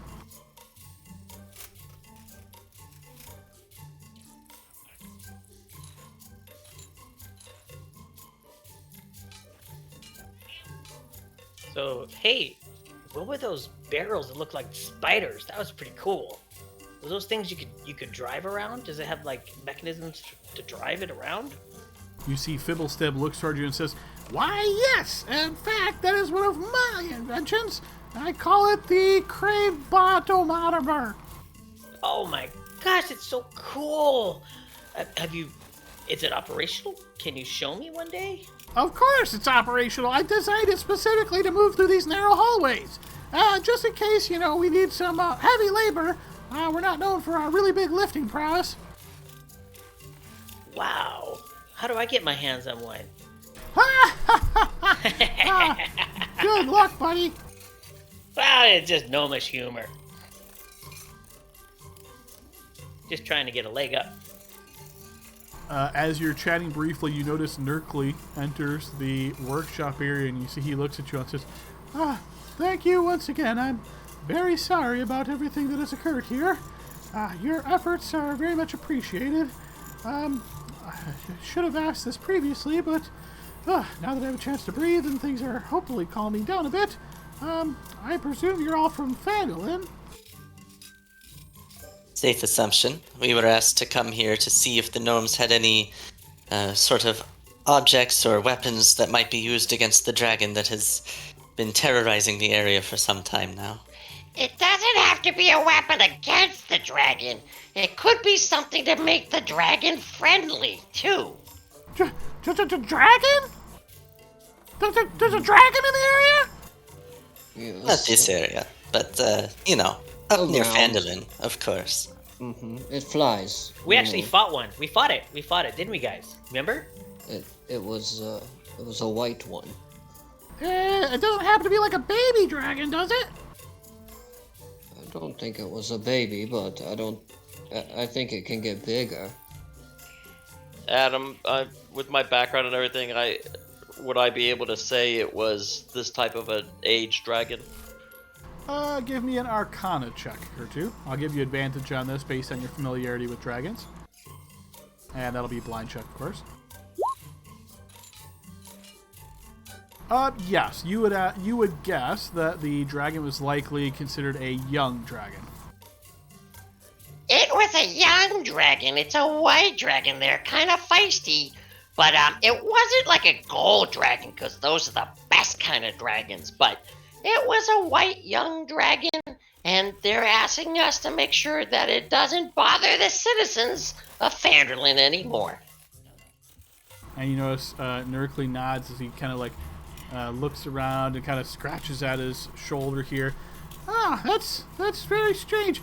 Fibblestip and Dabbledop, I want you to start right away on defenses against dragon. Can we do something to block off the area? Maybe something we can shoot to distract it? Anything? And you hear, right away, sir. And you see Nerkly looks back at you all and says, for delivering this message and your assistance here, I'm sure we can find something that would be suitable for you all. Let me think.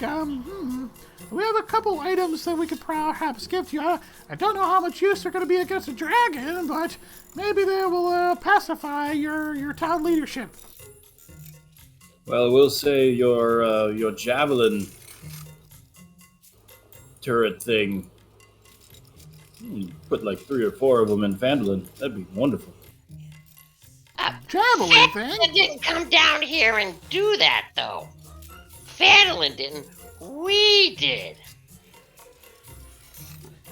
Give me a persuasion check or two.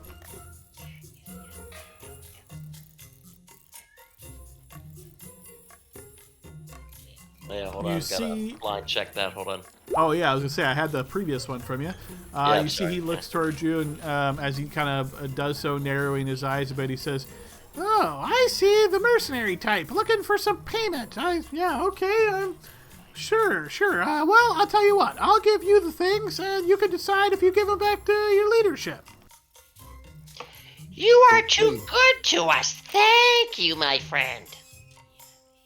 And I look back at the rest of the group and I wink like I just got away with something. I wink back, but it's really slow. All right, you notice Nerkly excuses himself as he makes his way back up towards what you presume to be the king's bedroom.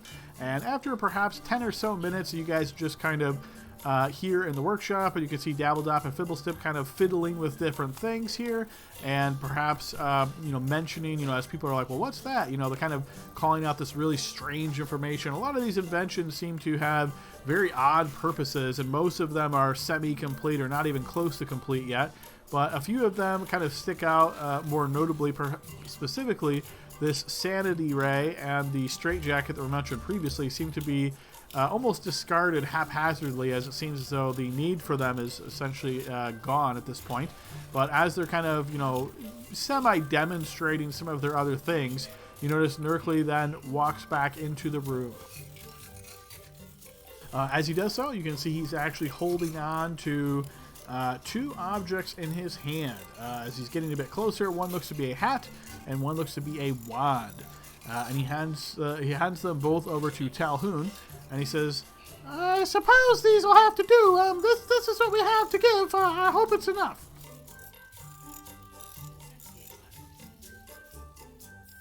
I kind of give like a little bow. Adam, just for my memory's sake, when we came in, it was like dusk, right? Or You guys came in after traveling for about 6 hours, left at like 9 a.m., so it was still light out, but you could think of it as being, maybe 4 p.m. or something like that once you arrived here. With the time you spent inside, it's getting closer to evening. your great kings. We could use a place to stay for the evening. With the dragon about, it's very unsafe to travel at night. Well, we don't have a whole lot of room for guests, but you're welcome to sleep in the bunk area. Yes. Back to this here, please. What are these?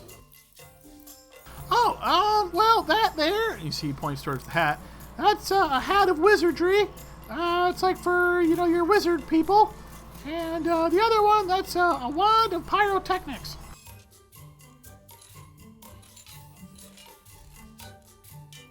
Those are really cool. What does it do? Come on, show me, Tahone. And I reach up, show me the hat. What does the hat do? What do these do? And I'm gonna look at the king. I'm gonna put the hat on him. Yeah, you put this floppy hat on him. It feels a little awkward. You don't notice anything strange about it, though. As the king is sort of looking between the two objects and hearing these questions from Finn, you see he points towards the hat and says, "Well, like I said, that one is like for wizards. They can cast spells out of it. Yeah. And then the wand there, that's kind of more like tricks for kids and stuff. You can use it to create these like lights far away from you."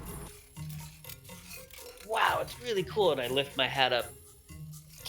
Oh, thank you. This is great gifts. We don't have a wizard though, but that's cool. And you Perhaps see we he can shrugs. sell it to the town master. Yeah, I'm sure it's worth something. I'm not a wizard. I'm a Dragoran, but I can cast spells. Maybe I can use the hat.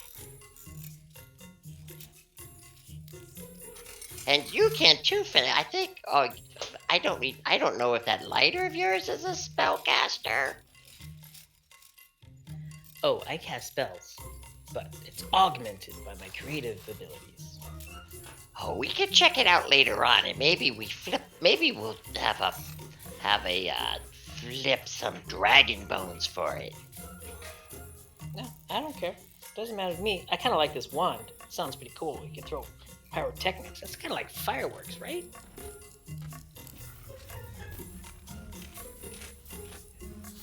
Yeah, seems like it. I wouldn't do it inside, obviously. Safety's my middle name. All right, well, again, thank you so much. All of your efforts really appreciated. Dabbledup, if they want to sleep, tell them, show them where they can sleep. And yeah, like I said, we don't have much to offer here, I'm afraid, especially with all these troubles, but you're welcome to some mushroom wine, and we can give you some mushrooms to eat. Oh, That speaking of, sounds great. what are those mushrooms in the water there? Can we help ourselves with them? What do they do? Oh no, you can't help yourselves to them. Those are very important. They're cultivated over long periods of time. Each one of them very carefully placed so as not to danger the other growths around it. As far as what they do, well, each one of them has its own special kind of effect. The red ones can be used to create oil that we use to our lanterns and power some of our contraptions and things. The green ones, well, we can, ground those into flour and we make them into some tasty bread. Mushroom bread, cat bread, it's pretty good. The purple ones, we, crush those, ferment them, and make mushroom wine. Wow, that is so cool. You guys are so cool. I'm gonna come back and visit you one of these days. Oh, that would be very nice. Hopefully things will be in much better state should you return for a visit. Does your water have fish in it? Of course it has fish in it. It's a river. Oh, yummy, yummy. We gonna go fishing. We go fishing. Yes, twilight fishing. Love it. Sounds fun. We could fish in it, right, Your Highness? Yes, feel free. Just don't pollute the water. But yeah, fish in it. It's fine. Sweet. Come on, let's go. Come on, you could get the rod this time, Kurtu. Come on. I think I'm gonna go with them. Where's my Fishing lance? sounds nice. All right, so it sounds like you guys want to make your way to the water and spend a bit of time fishing. Yeah, and then maybe set it down for a long rest in this little bunk area. Mm-hmm. All right, fair enough. Anybody that's engaging in fishing and has an actual fishing tackle can go ahead and throw a survival check to represent your efforts spent over a period of time here. Okay, I wasn't very good. I have the rod and tackle, but I wasn't very good last time. Who wants to try this time? I've been fishing for quite a while. I'm pretty confident in my abilities, but I don't want to hog it. All right, tell you what. You catch it, I'll cook it. How about that? Anybody else want to try their hand? You say the I most. will try my hand. My mage hand. I could just use a spear for like harpoon fishing, right? You Maybe. could certainly try. Only I had lance. I'm gonna very cautiously go and slide down at him, and I'll take the fishing block and tackle and set up. And you said a blind check survival. So as you're making your way down here, even though there's not too much danger, because of this residue, I will need athletics check from everybody that's descending. So far that'd be Kurtu, Reg, and Talhoun. Feel free to throw those checks at advantage. You're going down. You can roll those publicly if you wish. Okay, so Talhoun, no issue there. Kurtu and Reggie, unfortunately, as you start making your way down, both of you slip pretty early, sliding down and smacking into the base of the ground here. Based on your remaining HP, you're not going to get knocked out from this, but it is definitely going to smart. So Kurtu, you're going to suffer 9 points of bludgeoning, well actually not even bludgeoning, fall damage as you hit into the ground here. And then for Reggie, 12 points of damage as you slide down and just kind of smack hard into the base. You realize that this is, from what you can see based on the slope here, you don't think people generally use this as a way to go up and down. This is more or less like a balcony to look, and you would presume most of these gnomes would likely take the long way around, go across the rope bridge, and then find that way over to the safe area all the way over here to make their way down. With this liquid, this residue still on here, you think, once this is all gone, then it's a little bit of a challenging climb, but not dangerous. But while this stuff is still here, it definitely poses a risk.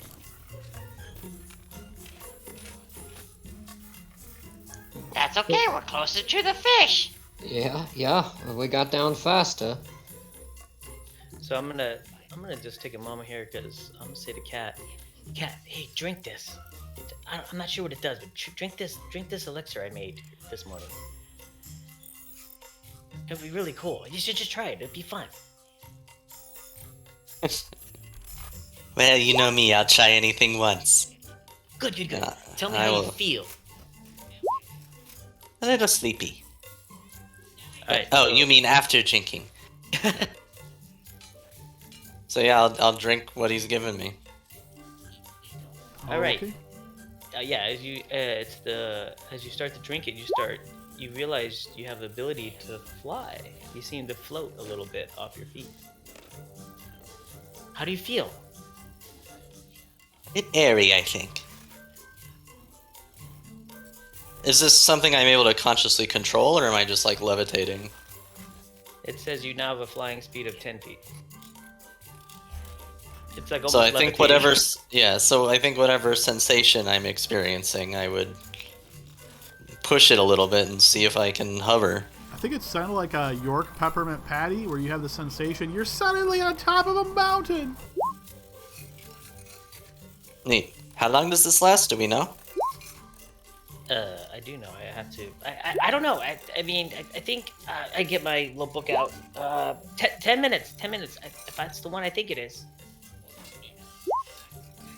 Cool. This will be useful. Get someone out of danger if we have to.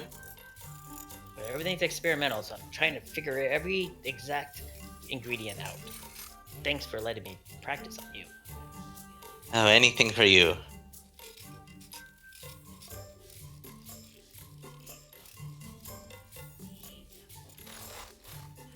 All right, Adam, I'm gonna try my hand at fishing. All right, and you're using tackle.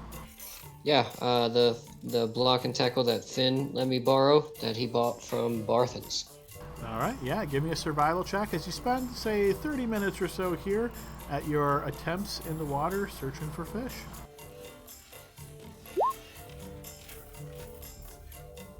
Yeah, you find that the fish in this area are quite plentiful, and using a little bit of bait on your line here and tossing it out, it's pretty easy to catch fish. So after 30 minutes, I would say you probably caught about 4 reasonably sized fish between maybe 8 to 10 inches each.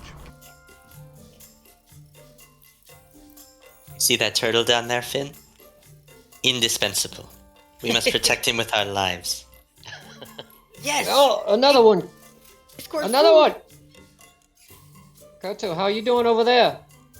Adam, I want to try a little bit with minor illusion, making noises, to try to attract the fish on top, like little flies or something, kind of thing. And then I want to try to use mage hand because I don't have tackle to try to see if I can scoop up a fish. Okay, fair enough. So minor illusion's pretty strict in its application. It has to be like an object that you're creating, but we can assume you're making noises, right? That's one of the other applications. So it won't actually look like flies or whatnot, but perhaps the sound of that on top of the surface of the water to try to attract them.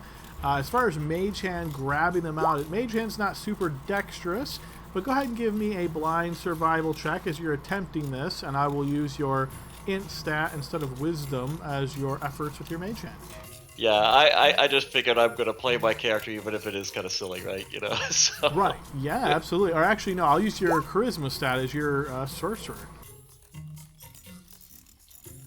Okay, yeah, so this is a bit more challenging without the appropriate tools here, but relying on a bit of magical know-how as you're making this sound kind of like maybe little, jumps of fish or little bugs landing on the surface and kind of making these strange sounds.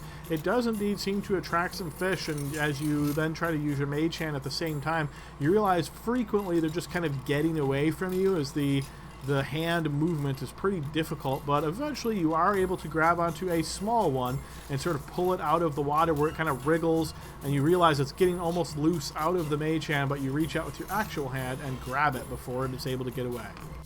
Oh, I grab it and I eat it right away, because fish are best when fresh. So it's gone. It's not getting... Yeah, it's gone. You slurp down the fish quickly, and yeah, it is quite delicious. Whoa. I did it! I caught it with my magic. Good job. Thank you, thank you. That was it, though. I only got one. The rest of them are pretty smart. They're anti-magic fish. Is Kurtu? I mean, is Cat like just kind of like zooming around, kind of flying around in like little figure eights? Cat is watching with rapt attention from up top the thing. She doesn't want to descend, but yes, Cat is very fly. excited. She could fly now. She could definitely go down there. You want She can fly for 10 minutes, but we said they've spent 30 minutes Oh yeah. fishing, so Oh, yeah. the flight has expired. Yep, if there was anything in particular you wanted to do during that 10 minutes, you could certainly declare that.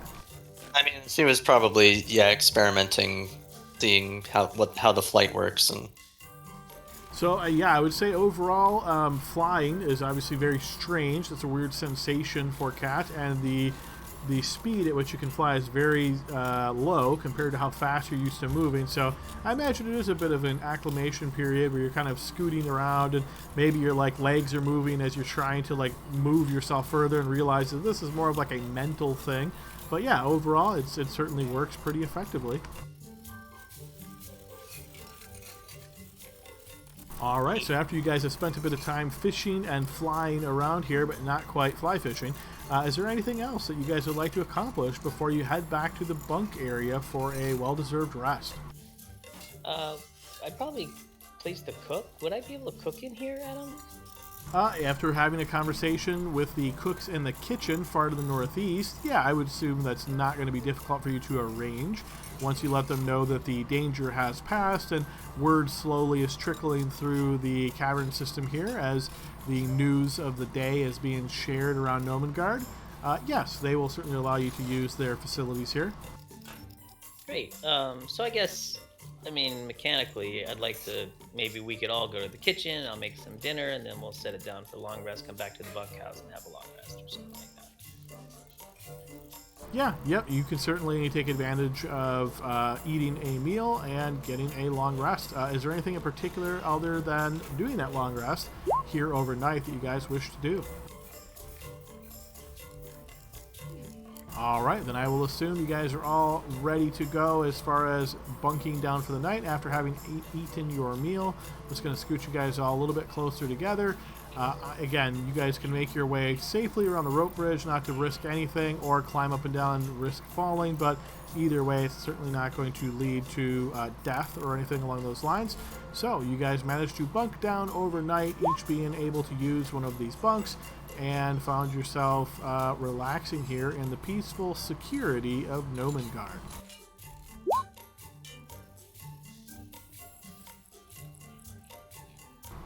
Bryn is passed out from drinking all of this mushroom wine and seems to be in a state of just wants to be left alone. well, if she's passed out, we can like flip her over so she's not going to vomit on herself and drown. Like, Yes. can happen. You're pretty sure in her expertise of drinking, there's no real risk of anything terrible happening to her here, but yes, you take a bit of time to put her in an appropriate position. We Familiar with being drunk. We should be helpful. We should cut her hair so then that way her hair doesn't get into the vomit. Maybe tie it back. No. Well, I suppose it wouldn't be permanent, but I just want to be I need to helpful. disfigure. You do it.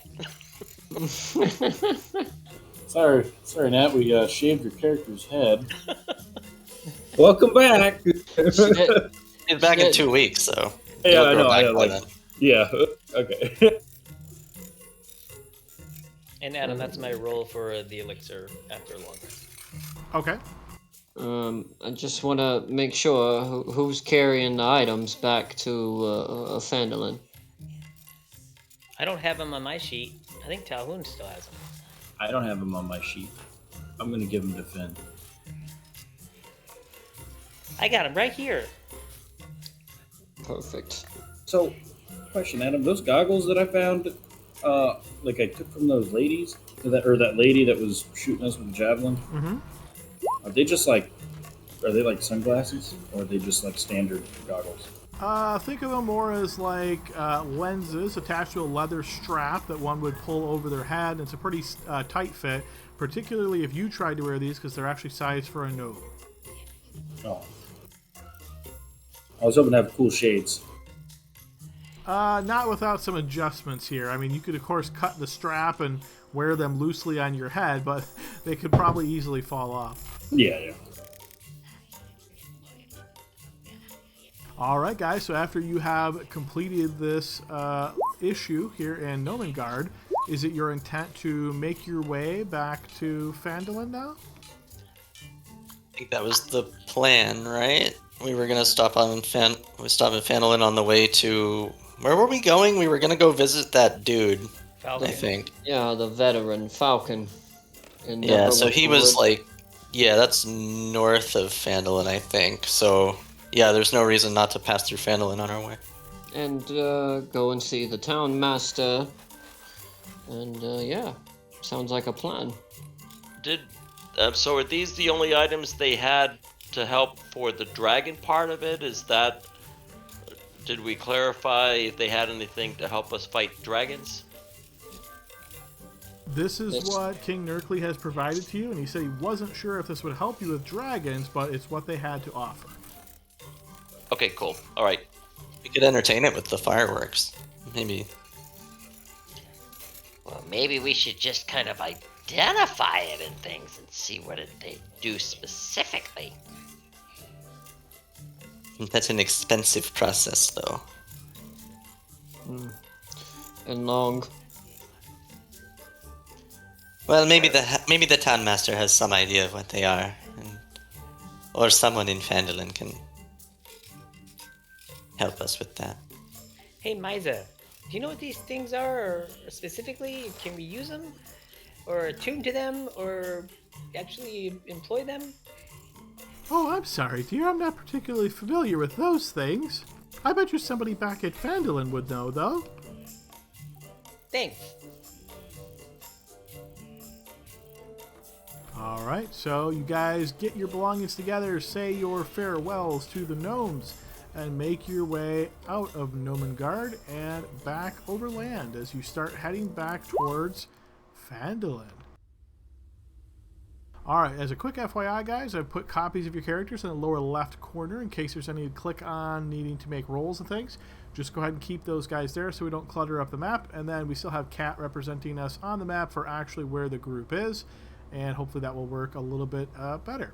So yes, you guys are making your way back to Phandalin. The other information you had received previously was that there was this hunting lodge somewhere in the Neverwinter Forest, or the Neverwinter Wood as it's referred to. And that is certainly past Phandalin. And so yeah, you guys start making your way back. Traveling overland, it takes you a good 6-ish hours of quiet, careful travel with just noticing the nice weather. It's still a pretty decent spring-ish day as you're making your way closer to Phandalin and eventually arriving on the outskirts. As you guys make your way back to Phandalin, that's where we will go ahead and pause and take our 15-minute break before we pick up for the second half of our session. Huzzah. Woohoo! See you guys in a few. Welcome back, everybody, to the second half of our session as we are focused on the group having arrived back in Phandalin. So yeah, let's get you guys over to the Phandalin map. Alright, as the group has spent this about 6 hours or so traveling from Nomengard and finding their way back to Phandalin, you arrive in the southwest area, making your way up this trail known as the Miners' Trail that you've gone several times now. As you're making your way into the town, you can hear the sound of a bit of commotion coming from the north, as an excited discussion, talking, that sort of thing. Seems to be coming from perhaps the town square. What all that commotion's about? Come on, let's see.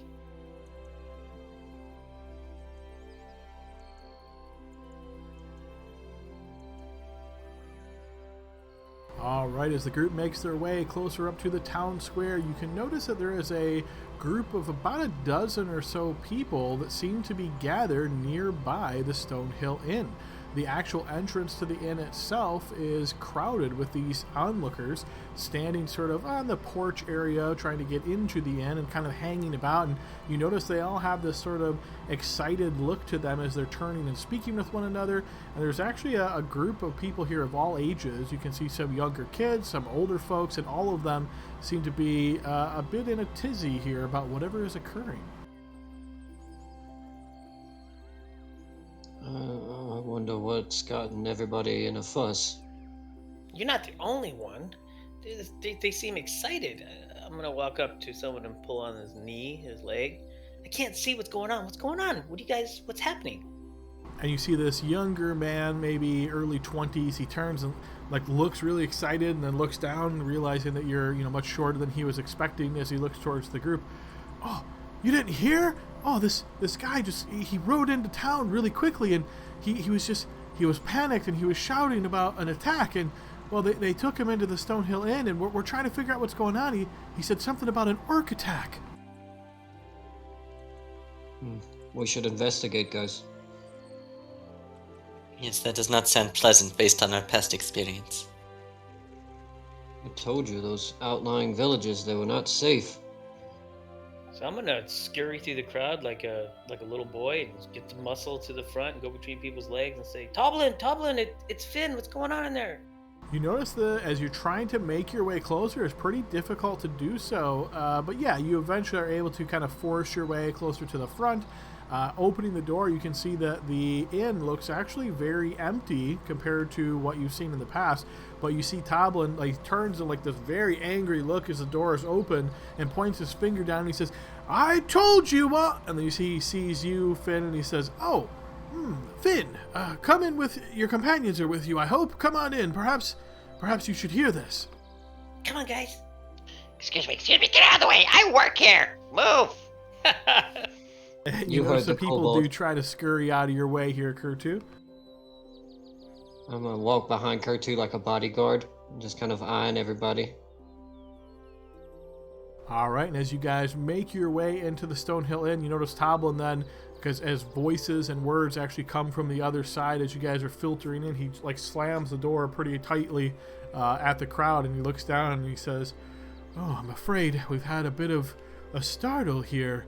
Come, take a seat just at the counter. I'll bring him up." He makes his way back towards the kitchen area. You can see there's a few people here, workers, waitress, that sort of thing. But you hear first Toblin asking an individual to approach, and you see then a middle-aged man, maybe in his late 30s, actually kind of walks through the kitchen area, and he's still kind of favoring the left side of his body, and he's got a little bit of a limp here as he's making his way. And Toblin looks at you all and he says, "This gentleman, he just rode into town not an hour or so ago. Tell them what you told me." And you notice he looks down towards you all and he says, It's terrible. I come from the Butterskull Ranch. You see, I was working there for Big Al, and the ranch came under attack by orcs. There were so many of them. They just were attacking and shouting and hollering, and I saw people slain right before my eyes. It was terrifying, just terrifying. I managed to grab a horse and flee as fast as I could, but it's just terrible. Were they slaying the people at the ranch? We've encountered them before, and well, I didn't encounter them. They did, and they said that they tried to keep them alive. Did you see? I did see them kill at least a few of us. The stable hands, my friends, they did kill them, but I don't know if they killed everybody. It seemed as though they were just striking, and anybody that tried to defend themselves, it certainly seemed like they were striking them down. I'm sorry, friend. Are you hurt? It's a wound, but it'll just take some time. I rode here as fast as I could. It's not easy to try to recuperate on the road. Is this the first time they've been to your ranch? The orcs? Yes, of course. We haven't had trouble with orcs ever. This just came out of nowhere.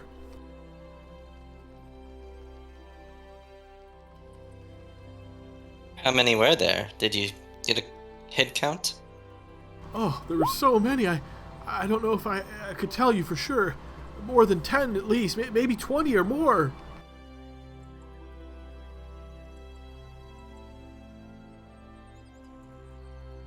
And Butterskull Ranch, is it a day's ride from here? Oh, you see, kind of like puts a hand to his face. No, it's a bit farther than that. It's from here. Oh, how far would you say it is, Toblin? I'm not good with the numbers. You see, Toblin looks at you and says, "Well, I'm afraid it's actually closer to about 60 miles or so. Multiple days down there on foot."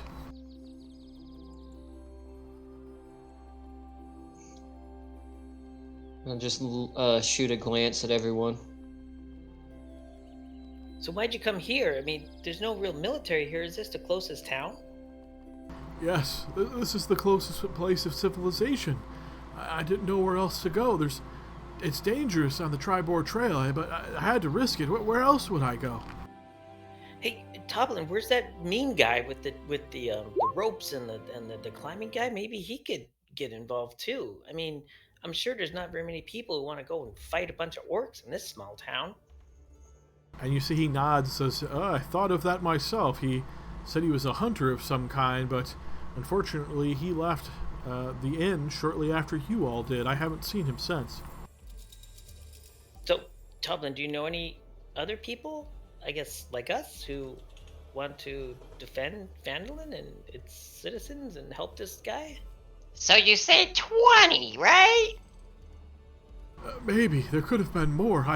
I'm afraid I don't know. It was dark, and they were just everywhere. Toblin looks towards you, Finn, and says, as he scratches the back of his neck, I'm afraid there's not really quite a lot of what you might call adventurers here. Occasionally we get some folks that pop in and have tales that they've heard from far-off places about lost tombs or treasure troves in the area, as adventurers tend to do, but it's not very frequently that there's some that would want to face off against a bunch of orcs. Well, I hate to say it, but most adventurers are after treasures and rewards, and I don't imagine dispatching orcs and dispensing justice really falls in line with that. And you say they're like a couple days away, so you're saying the town is probably safe, right? Phandalin anyway, right? And you notice the rider here kind of like looks down towards you and says, I don't know. As I said, they don't ever come to the Butterskull Ranch. We know orcs exist, but we've never had to deal with them on the ranch. But why did they suddenly come that way? And is that as far as they're going to come? I'm sure they came from the east, but I don't know if they're going to stop there at the Butterskull Ranch or continue making their way here. Well, we fought them before, and they kicked our asses. Well, They're tough. we prevailed eventually. Let's not They sell ourselves surprised too us. They short. surprised us. The sun was in our eyes.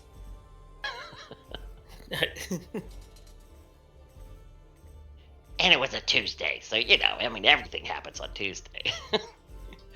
That's fair. How important is this ranch? Is this a liberation mission or a rescue mission? Do you think anyone is still alive over there?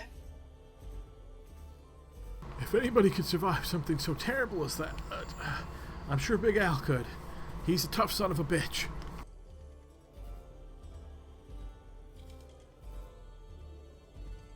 I assume... Do I know anything about this person? Have I heard of him before, being in Phandalin for a month? Give me a blind history check.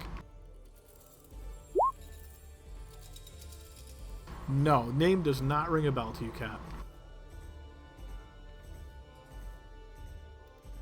Well, it's quite obvious that we may need to go and assist this big owl.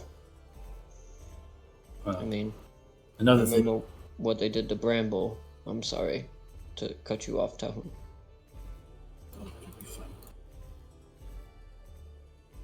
I agree. It might be the same clan. I wasn't there, so I don't remember.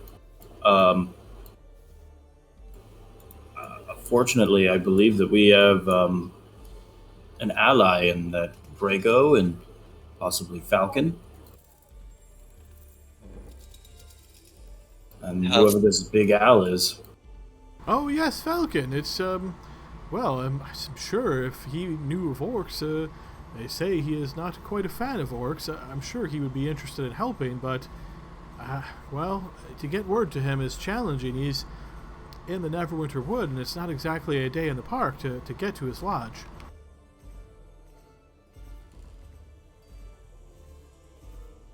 We can't solve every problem.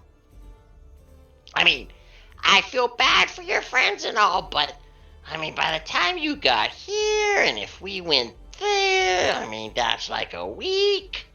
I mean, my gosh, I don't have a horse.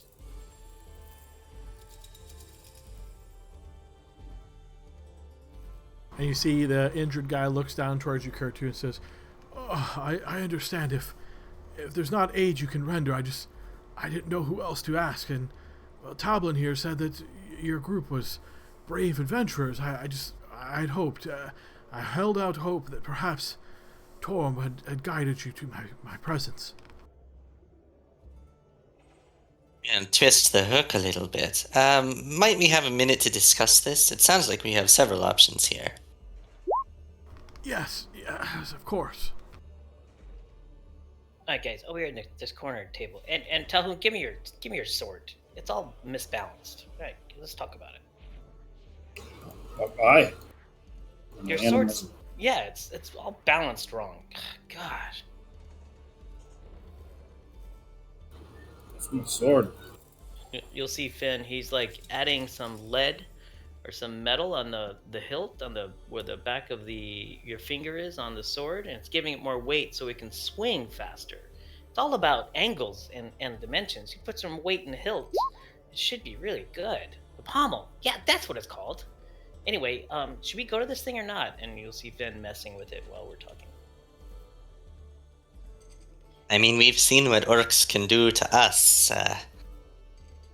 If there are people still alive there, I mean... But 60 miles is like a long way away, and there were, did you hear him say there was more than 20? I don't want to, I want to help, of course I do, but more than 20? We don't necessarily need to fight them. I mean, if Big Owl is alive, and like Talhoun said, that they are the similar clan, we know that they probably won't, maybe slavery, something along that lines. We don't need to fight them all if we can successfully just free the prisoners. So maybe they're not even still there and we can just take all their shit. Toblin, does anybody have maybe a few horses and a cart we can borrow? It'll make us travel faster. So I assume as you've pulled off this small group, you kind of turn and shout back to Toblin, and you see he walks over as you're asking this question. A cart and some horses. Gee, I don't think we have much like that in Phandalin. I suppose maybe ask Barthen? He'd know better than I, but I don't recall, people when they come to the inn, they very rarely do we have any guests that come with steeds. Okay, and then I'll turn my back into our huddle. What do you think, guys? I see two options. We can go, three options. We can ignore this completely, which, if you want that on your conscience, that's fine. we can go straight there on foot and hope we can help in time, or we can seek out this Falcon character up north and see if he can help us in any way. Well, and remember, Bryn seems a little, let's just say, out of it, right? She's challenged right now. So there's less of us. So I think we need to find our newest friend, Falcon. I'm Also, concerned. Brago, he seems he might be a good I don't. candidate. I don't think Bragar is going to help us, Talhoun. He's strictly after monsters, and he seems very self-righteous with his own mission. Oh, Well, we So just- and also, what's his name? The inn proprietor, Toblin, said they have no idea where he is. He's pissed off somewhere. But we do know that Falcon is in his lodge. Just finding the lodge is, it's... Well, I guess you could say quest. I think we should. I'm sure the locals know something. We could ask around, see if we can head that way, and then bid him to come with us down to Orc. If he hates orcs as much as they say, he might be able to help us. But if he doesn't want to help us, or if we can't get him out of the lodge, then we just waste an extra few days that we could use to get there. I'm at a loss of what to do here. He may have horses also, and allow us to borrow them with him. I think Kurtu's right though. Without Bryn and the way she's feeling right now, we'll need a little bit of extra muscle. And you'll hear Finn like banging on the sword. I'm just concerned.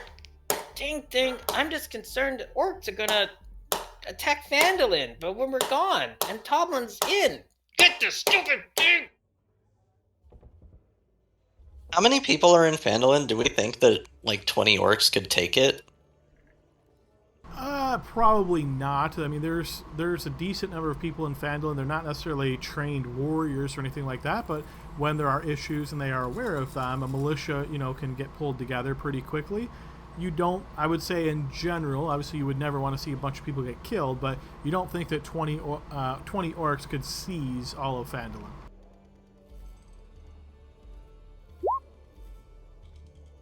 Well, if they were to attack Phandalin, I think they would need more than what they have. It would take some time for them to organize an assault. I think we probably have time to reach Falcon's Lodge before Phandalin comes under threat. I'm just concerned about whatever prisoners they may have. Don't know how long they're going to sit on them there. If there even are any left alive. We don't even know that. Adam, approximately how many days would it take us to walk there, even at a faster pace? Well, at a standard pace, you can move 24 hours in a day, so a little over 2 days, so 2 and approximately a half days. Okay, thanks. Sure. Do we even know where this? Let me get my prop. Do we even know where this Falcon guy is? Well, we know a general direction. He has a lodge in the north, and I assume he doesn't just live out there on his own. He probably comes into town every now and then. I imagine someone around here knows where he is.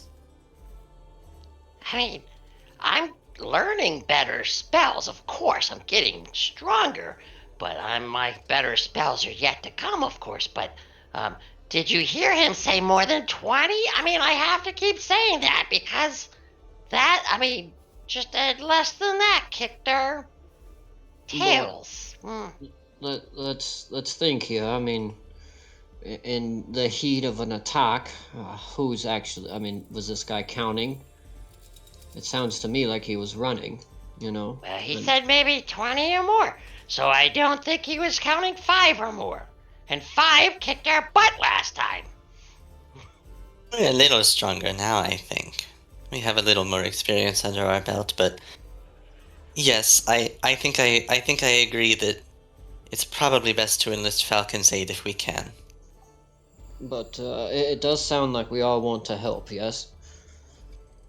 Almost definitely. I saw what they did to us. I don't want that to happen to anyone else.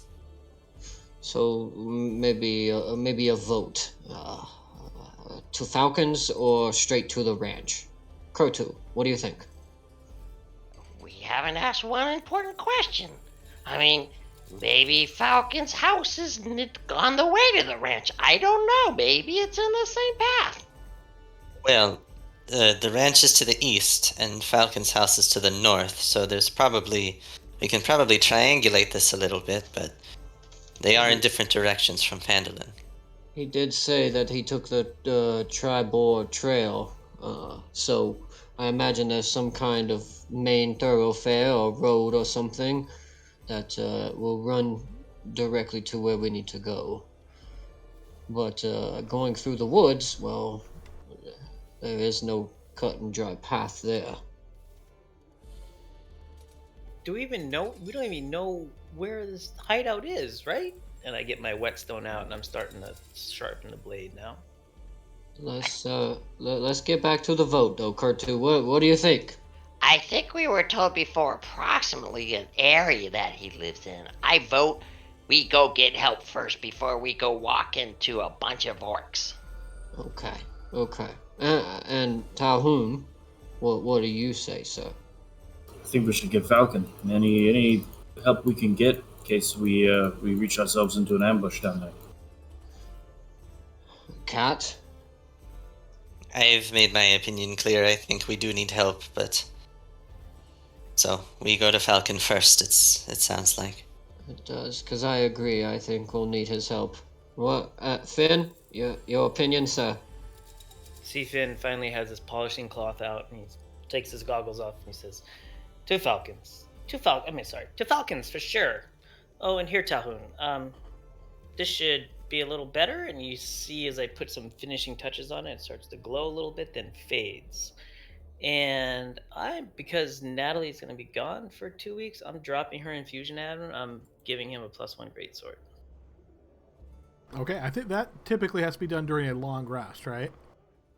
I thought it was after a long rest you could do it. Let me check.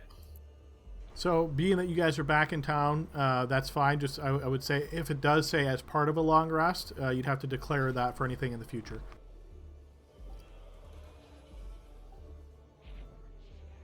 It says whenever you finish a long rest, so when you finish a long rest, whenever you finish your long rest. Right. So, for example, this one, typically you would want to declare that like back in Nomengard, right? When you guys are like, hey, finish rest, say, okay, I do this now. And like I say, right now, no big deal. It's not going to impact anything, but just don't want to make sure, moving forward, you don't think it's that flexible. So more immediately after a long rest.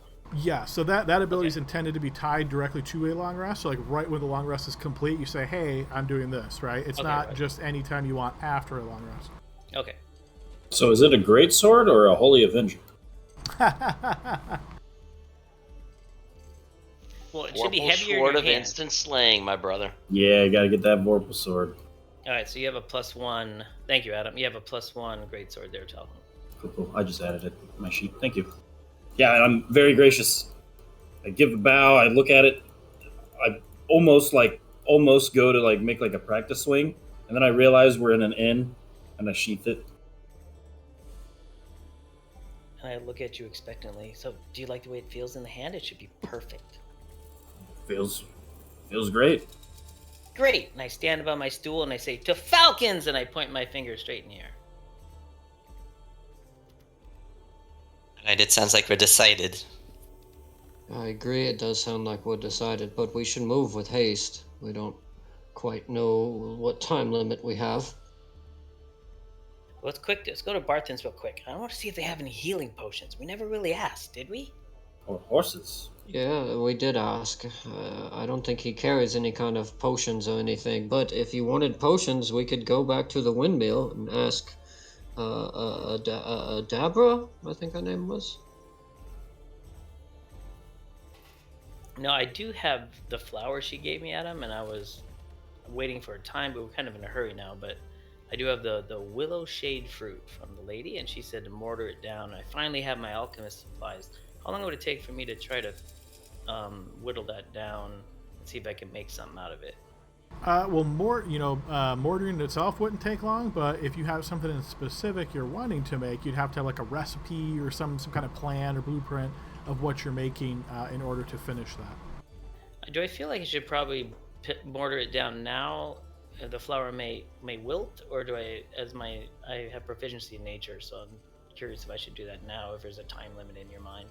I would say, yeah, there's certainly a time limit, but even after you mortar it down, right? So using this into a pestle and then using some type of ingredient to, turn this into some kind of an ointment or a gel or something like that, it might make it last a bit longer, but all of this stuff, of course, expires or molds after a period of time.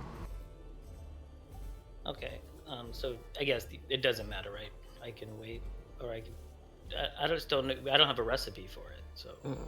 I mean, I have a potion of healing that you could try to, reverse engineer, but I think later is probably a better bet. If you want this one, you can just have it. No, I'm just making sure we grab some of that. I feel like those would be very useful. Talhoun and I can both heal. And I can too, in case you haven't noticed. I healed you when you're stuck in that chair. Haha. It grabbed you also. Haha.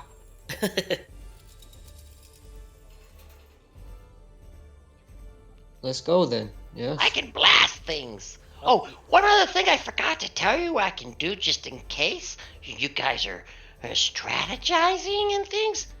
I can turn a couple of us invisible so we can sneak up on the orcs if need be and maybe stab them in the back. Quite nice. Talhoun, that actually makes me think. When we're on the road, I can give you the ability to see in the dark now. Very nice.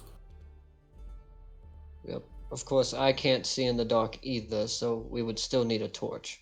But, I know you talk about night vision goggles, but I have a night vision mushroom you can eat. All right, so as you guys are making your plans here, as a reminder, you guys have spent 6 hours traveling back to Phandalin, came in, and then heard this information. Is it your intention to leave now and start traveling, essentially adding on to your travel day? I think so. I mean, unless anybody has anything explicitly they want to do, I think, we should get on the road and get moving. It's going to take us a couple of days anyways. We'll have to camp no matter what, Yeah, that's true. Toblin, do you have any provisions for us? Any of those grilled leeks and some boiled eggs? As you call Toblin back over once again, you see he approaches. As you ask him this question, you see he looks down and says, we might have something left over in the kitchen, but ever since the rider came in, I pushed everybody out, so I don't know if there's anything fresh. Do you mind if I just take a few? I just need some ingredients, and then we should be off. I suppose so. How about a gold piece, and you can take some ingredients? Oh, of course. Sorry about that. Yep. Hey, and that reminds me, guys, we need to talk to the town master. That is true. We need payment for our... Great point. Here you go, Toblin. And I want a new cloak.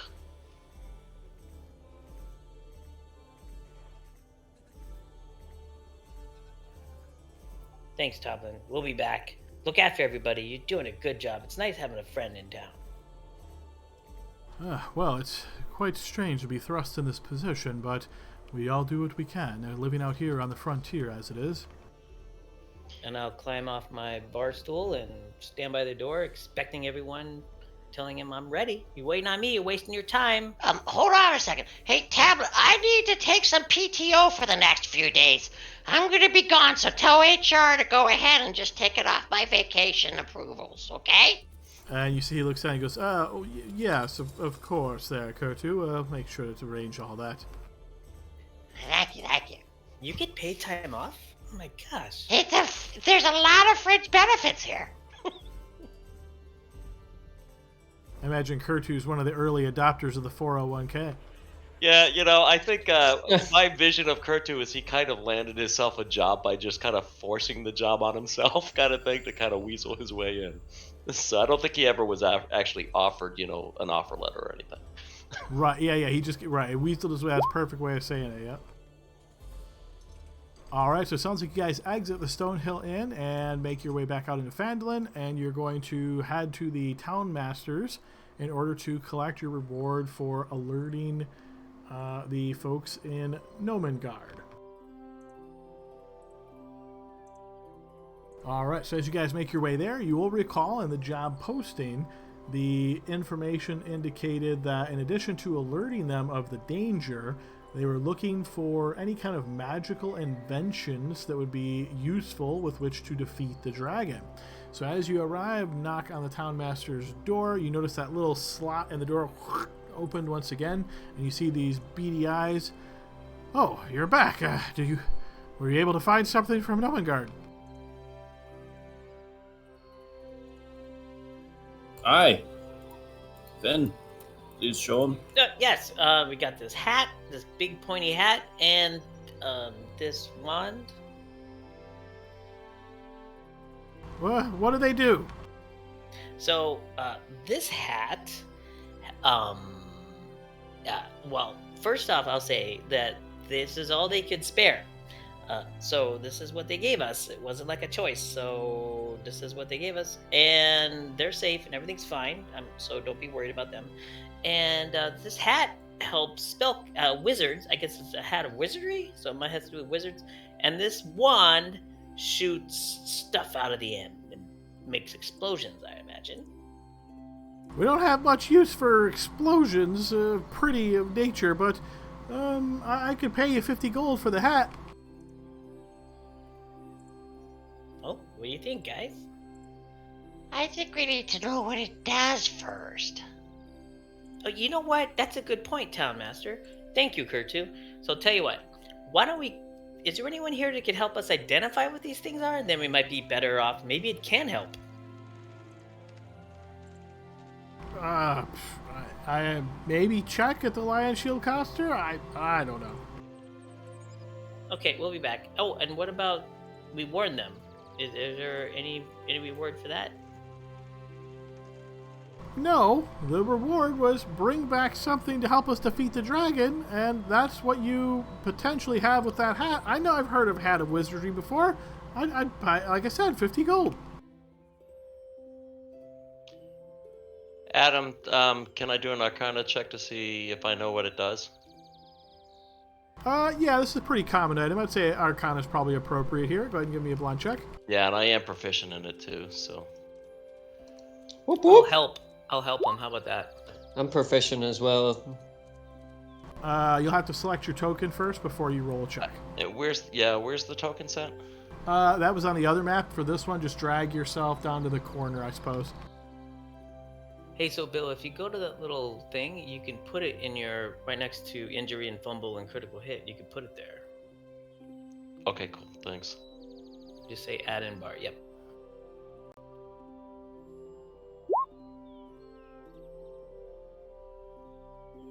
Okay, so as this represents knowledge, right, and it's trying to just, recall information you would have heard before, you're not able to actually do an assist on this because it's just individualized knowledge. But luckily for you, Kurtu, you actually have heard of a Hat of Wizardry before. As I mentioned, it's kind of a common magic item. It's not considered to be anything too exotic. So Hat of Wizardry, for mechanical purposes, feel free to look that up in the SRD, but as a high-level overview, requires attunement by a wizard. You can use the hat as a spellcasting focus for wizard spells, and you can attempt to cast a cantrip that you don't know as long as you succeed on an Arcana check. If you succeed on that, you can cast a spell, and then you have to wait until the next day to do so again.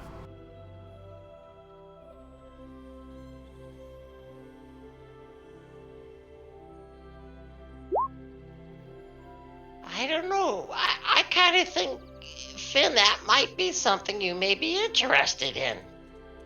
Me? I'm not a wizard. Have you noticed? I'm a tinkerer. I fix stuff. And I Yeah, grab my hammer and wave it in his face. I'm a Dragoran, too, so, I can't use it, so... Well, then we sell it. What about this other thing? Maybe we Can I- trade it. Can I forgot we could do an Arcana check. Can I check this wand and see how it works since it was given to me from an artificer? Again, for common magic items, yeah, I think Arcana is appropriate. It won't work necessarily on uncommon or rare or anything like that, but yeah, feel free to make an Arcana check. Make sure your token is selected. Oh, I just then. hit it from the add-in bar and it didn't work. Okay. Yeah, unfortunately, the blind checks API does require that you have a token selected. Sorry, Bill. You were right. No, I'm just having fun with you. Yeah, again, I would say you've heard enough about this to understand what it does, so feel free to look up Wand of Pyrotechnics in the XRD.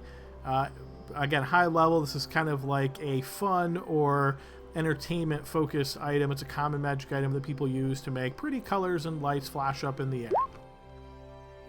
It's like a free prestidigitation wand. Well, it's kind of a very, I would say probably even more limited really than that, and it only has the 7 charges. But yeah, it's pretty much just what you would expect to see from maybe like a roadside carnival or something basic along those lines. I kind of like this wand. Then keep it. It sounds like fun. I mean, there's nothing wrong with making lights blow up.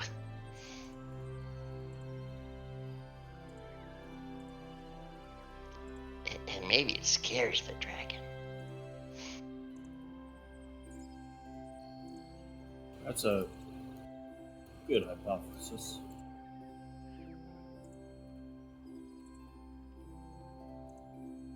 I added the wand to my sheet, Adam. I think that might be fun for Finn to have, and also it could be some fun uses. So. Okay, sure. Unless you guys think we should sell it or whatever. Oh, I think it's fine to have. You never know, right? Yeah, but the hat is completely useless. Yeah, it doesn't help any of us, you know. All right, 50 gold sounds like a good deal, guys. All right, so if there are no objections, I will assume you wedge the hat through this little slot, and you can hear Harbin on the other side kind of like as he fiddles with it and folds it through to get it through the side. And then once that's complete, you see he slips through a small bag like he has done in the past, and you can hear the sound of clinking gold. And once you open that bag, indeed, it has 50 gold pieces inside. So is that 10 for each of us? Minus Bryn? Yeah. Well, there's 6 of us. I mean, she was there. She helped us kill the chair. She doesn't need to know that we got the coin. Oh, yeah, you're a holy paladin.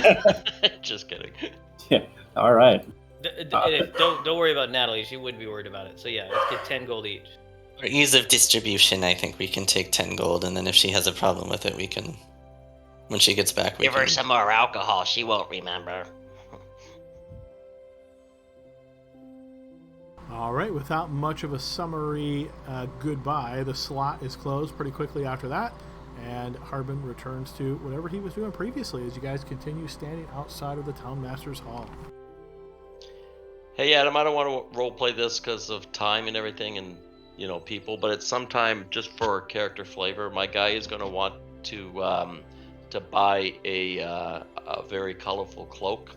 He really likes cloaks, so he's going to... spend money or whatever. So next time I'm in town or something or whatever. So. Yeah, so I would say basic stuff. Surely you could find that here at Barthen's Provisions. But if you're looking for something particularly exotic or very fashionable, you don't think they would have something like that. So if you're willing to get like a plain cloak and then maybe work on it yourself or ask somebody to add patches to it or something like that of different colors, you could certainly do that here in Phandalin. But if you're looking for something a bit more fancy, you might have to make your way over to somewhere more like Neverwinter in order to acquire something like that. Oh, it needs to be colorful because that's the only reason to have a cloak, right? So I'll wait. Thank you. All right, so we're going to Neverwinter first, and then we're coming back. And... Gotta go pick this cloak up. Priority cloak number 1. Yes. And on our way out, I'll buy 20 more crossbow bolts. Okay, yep, you can do so for PHB prices. Okay, so with that shopping completed, it sounds like you guys are exiting Phandalin with an intent of heading towards Falcon's Lodge, was I believe what you guys decided. So, You certainly could ask around looking for information about Falcon's Lodge, and I will presume that you've done that rather than wandering aimlessly through the forest. So whoever would like to take the lead on those discussions, feel free to declare and throw me a persuasion check. This will represent your time glad-handing around Phandalin to acquire some information. It's not my strong suit. People say I talk a little slow. And they would be right. So Tahun, are you just lucking out when talking to all these guys, or are you actually really good at this stuff? Honestly, I think my dice are all right. But I also am proficient in persuasion. Oh, what? You talked to him. You did so good with the kings at Nomengard. Talk to Falcon? You gotta find. We gotta. Hey. Oh, yeah. Talhoun, come here. Get down. Get lower. You and I point up. You need to ask around the town and figure out where Falcon's hideout is. That's it. Simple. Okay. Focus. Okay. Go. Okay. I'm gonna go, I guess walk around and see if there's anybody that looks to seem as if they're any kind of, they've been on the road before. All right, sure. Yep, go ahead and throw me a persuasion check to represent your efforts of speaking around town and trying to find some information along these lines. Does that have to be blind? Yes. Yeah, after speaking around town not too long, actually, about 5 minutes or so, you do indeed find one of the villagers here in Phandalin that explains to you that Falcon's hunting lodge is actually in the Neverwinter Wood and is alongside one of the rivers. They recommend that you follow along the river, and you should find it in the center of the forest is the directions you're given. So there's a river there around the center of the forest, but as long as I follow the river, I should be fine. Is kind of what I guess extrapolated from that. Yes. Do we know if it's... I guess I wouldn't know till I got there.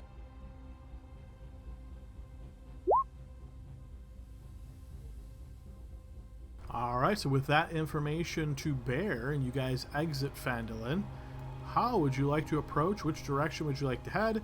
Again, as a reminder, each of these hexes, I think we've got this all set up properly. So each of these hexes is 5 miles. You can move approximately 24 miles in a day.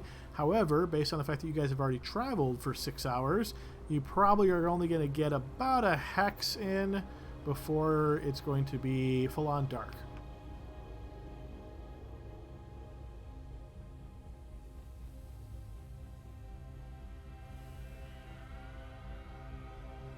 Well, lead the way, Talon. You got the directions. I mean, honestly, I would say we... Okay. Yeah. So I guess so we're just going to start moving north. All right, fair enough. So you exit out of Phandalin and just make your way due north, traveling for a couple of hours before you find yourself getting to the point where it is getting dark, much as expected. The sun in the sky has fallen down fairly low. There's a little bit of light left, but not enough to feel comfortable to keep moving unless you're willing to push your luck. I can try to see if I can find us a good place to set up camp, everyone. Or we can keep going. It's up to you guys. I think pushing it is a good idea. We have traveled a long time today already. Yeah, let's find a camp. Okay, Adam, I'll begin looking around wherever we've been walking to see if I could find some place that offers a little bit of good cover, a good place for a campfire. You know, not like, you know, smack dab in the middle of a field or anything, but, you know, maybe behind a rock or a fallen tree or something like that. All right, yeah, give me a blind survival check as you look for somewhere appropriate to camp down. Yeah, this area is mostly plains, but there are certainly larger outcroppings of rocks. Some even as large enough you'd actually call them boulders. So yeah, you find an area you feel like it's reasonably appropriate, putting your back sort of against one of these large rocks, and your field of vision is decent in all the other directions, and your back's protected from the rocks. Seems good enough. That should do just fine here. All right, so to try to speed up the travel a little bit here, because this might not be the most exciting point of the session, the resources that you procured, Finn, from Toblins, is it your intention to cook those tonight, knowing that, obviously this is not preserved food, it's not going to last for a particularly long time? Yeah, I also have rations, and so I'm gonna cook the fresh food. Yep, for sure. All right, so you cook the fresh food.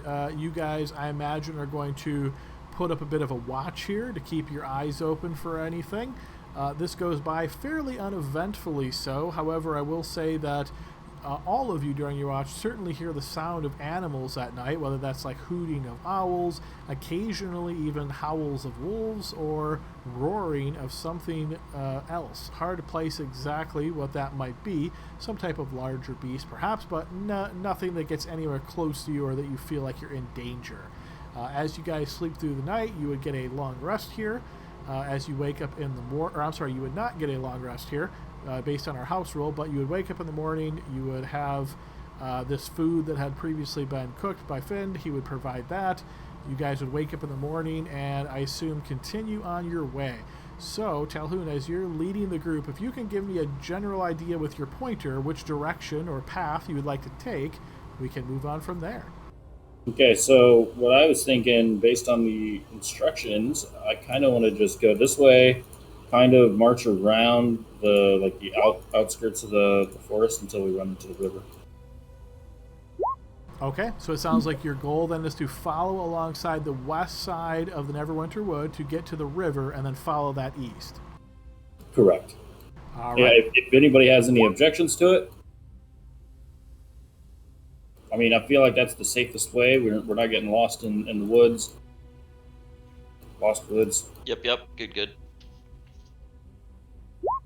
All right, hearing no objections then, we will assume you guys make your way along the north and try to follow along the side of the forest.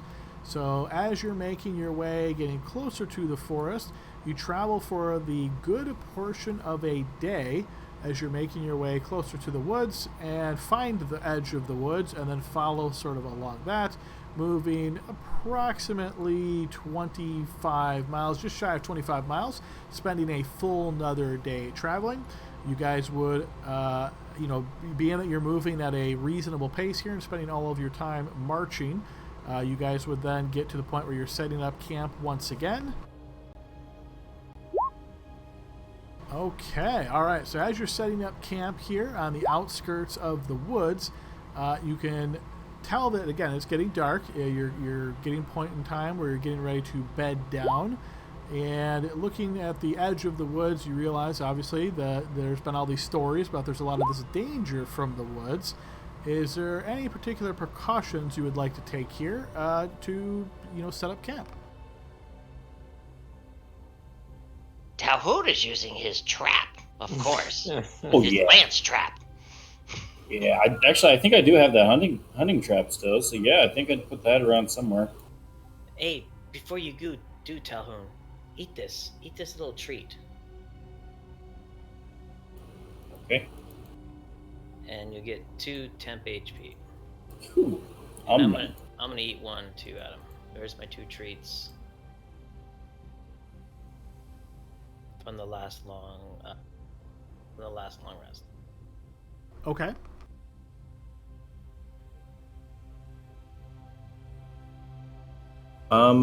Honestly, should we not make a fire? We don't have to. We can just eat these rations. Why? Do you think something's out there? In case there is. If there is, I don't want to be a target. What's the weather like, Adam? It is. It's getting dark outside, so it's it's decently warm. You look up at the sky. There's still a little bit of light. It's kind of grayish skies. Perhaps, maybe it's looking like it might rain sometime soon, but not for certain. Well, I mean, fire is used to deter most things. I mean, they may investigate, but they have no affiliation for fire. Like wolves? Is that what you're worried about? Possibly.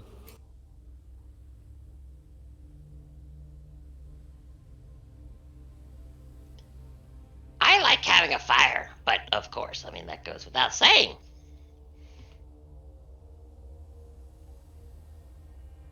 I mean, I think it's safe to light one, Talhoun, but if you have some, extracurricular sense or something that we shouldn't, we'll follow your nose.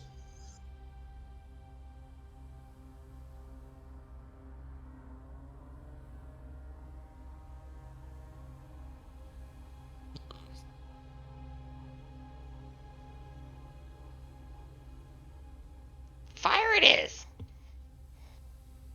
Okay, I got this lighter. Here we go. I'll start a fire. Okay, yeah, you guys are able to collect some wood from the outskirts of the forest here and build a fairly easy fire.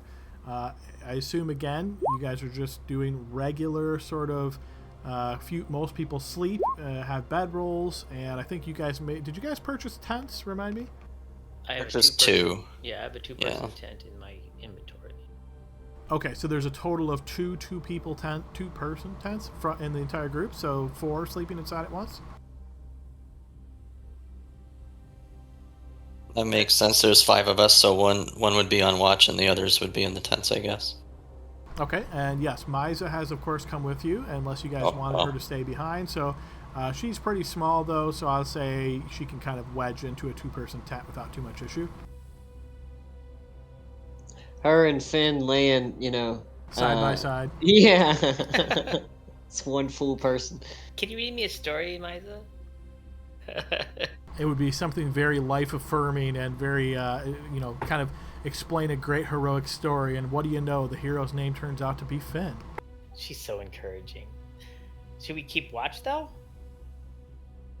Obviously, we're in uncharted territory. We've heard rumors of bad things in these woods. Are we, like, right next to the woods, or are we, like, a ways away? Is there any kind of, like, terrain? Nice.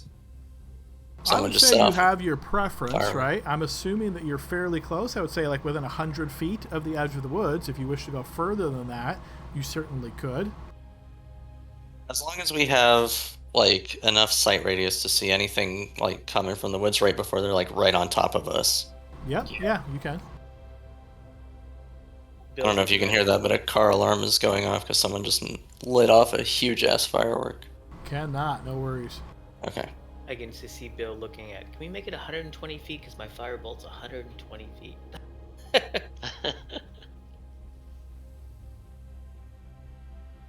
All right, so I will assume, again, you're about 100 feet from the woods.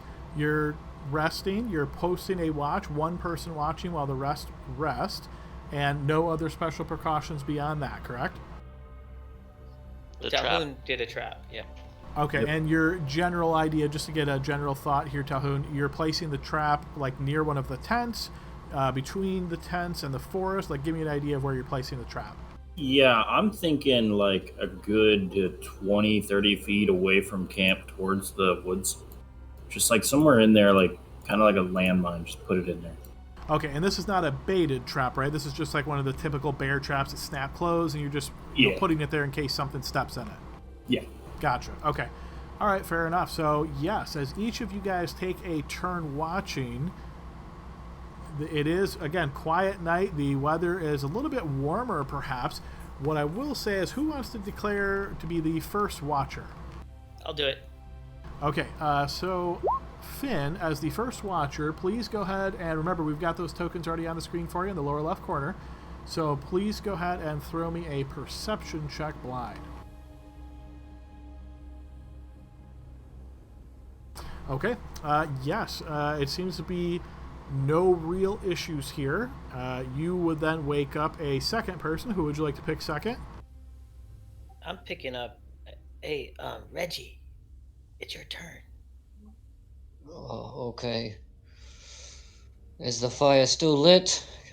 It's a little bit. Can I take a mushroom? Yes, but I can't see in the dark, Finn. Oh. Well, But I mean, if the fire's still lit, I guess I could go and take a turn. I'm sorry. Yeah. Well, good luck. I'm take this mushroom right here. Thank you. Okay, and so Reggie, a blind perception check for you as well, and this unfortunately will be at disadvantage. Okay, so what you do notice here, Reggie, as you're sitting in the little bit of light still from this campfire, you can't help but notice a bit of movement on the ground, very small, like moving nearby the fire. As this draws your eye and you kind of look closer, you realize there's a bit more movement. You kind of stand up, being very curious now, and you realize that this area has a lot of small insects that resemble close to like beetles, perhaps. But out of the strangeness of them, go ahead and make a nature check, Blind. We'll see if you can identify these. You do not recognize these, and it's difficult to make out too much of them. Again, you're just relying on the light from the campfire. Can't really make heads or tails of what these little insects are, but you realize there's a lot of them, and they seem to be all in this area, even all in through the tents and where people are sleeping. Guys, everyone! Can you not feel that? Hello? Kurtu! So it Could use sounds some like your fire. intention here is to try to go around waking everybody up. Yeah, but specifically I want to go towards Kurtu, because I know he's got fire, and like, he'll burn some insects. That's my reasoning. Okay, so as you go and you start trying to wake people up and you're trying to sort of point this out and perhaps think maybe Kartu's fire can kind of help here, you realize, again, these bugs are very, very small, so it was easy to miss them. Finn, you didn't spot them at all, right? And as they're sort of everywhere, you realize that they've been kind of crawling on some of you and perhaps even biting you. So we're going to start from the left to right. Talhoun, go ahead and give me a con save, please. You can roll this publicly.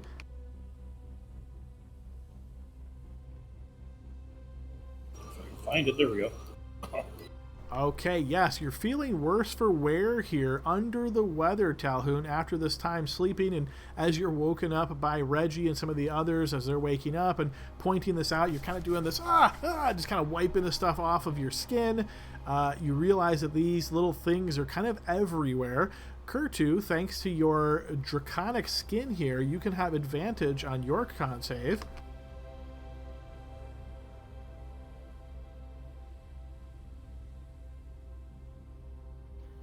Adam, does that need to be private? Nope, you can make that It's publicly. not safe. Sorry, yeah. Yeah, no worries. Yes, thankfully for you, these bugs don't seem to really be able to get through your thick skin here. You can definitely see them on there, but it's more of just like you're just kind of squeezing them and they pop. It's a very satisfying sound as you squeeze them and their little shells kind of collapse. It's almost like a little pop sound that's kind of fun. You're just picking them off and killing them really easily. Finn, go ahead and make a con save as well. Yes, so you realize that these things are kind of all over you at this point, but even though you hadn't spotted them, perhaps with this alert, maybe they hadn't quite gotten to your little area of the tent as you were to lay down. Reggie, same with you, thanks to your thick skin, you can have this check at advantage. Yes, and unfortunately, or not unfortunately, fortunately for you, I should say, these little bugs have no chance getting through your shell and your more leathery tortle skin. No effect whatsoever. Cat, save for you as well. Inspiration. Inspiration, okay, so you burn that, reroll. Nice. Unfortunately, yeah, still not to your favor. So Talhoun and Cat, and I will go ahead and throw a quick check for Miza. All right, so Talhoun and Cat, you both feel, again, a bit under the weather here. You feel a little bit ill.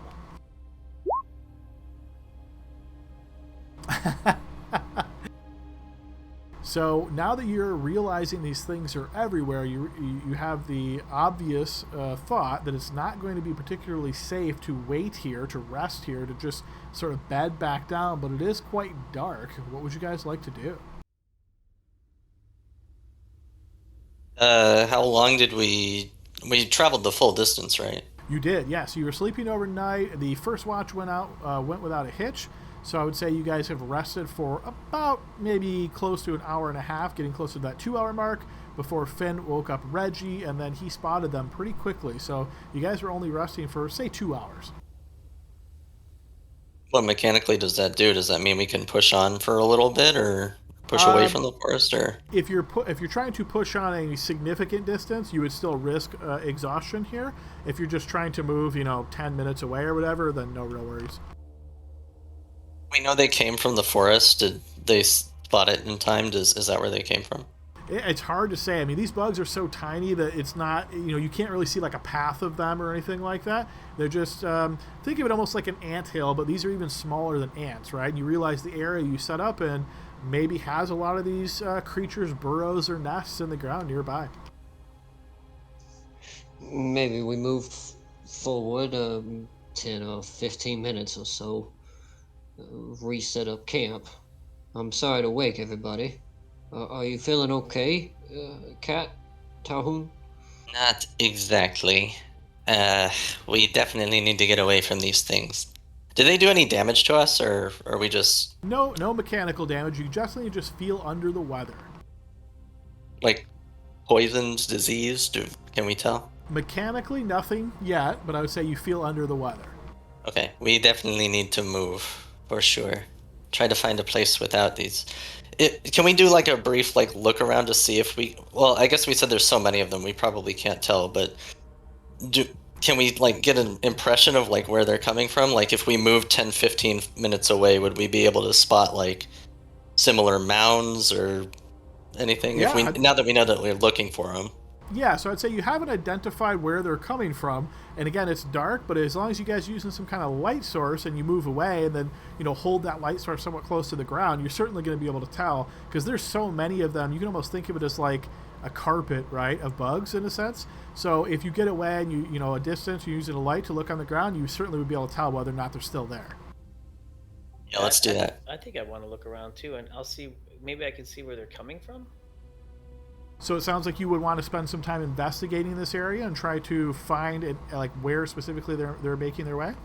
Well, are they still swarming over us, or Yes. when we stood up, did they fuck off? Okay, No, they're on the ground, and I would say as you guys are getting your stuff together, they're certainly trying to crawl up your legs and that sort of thing. Again, it's not like they're intelligently designed going right after you. It's just there's so many of them that some of them are certainly getting on you and using your body as paths to traverse.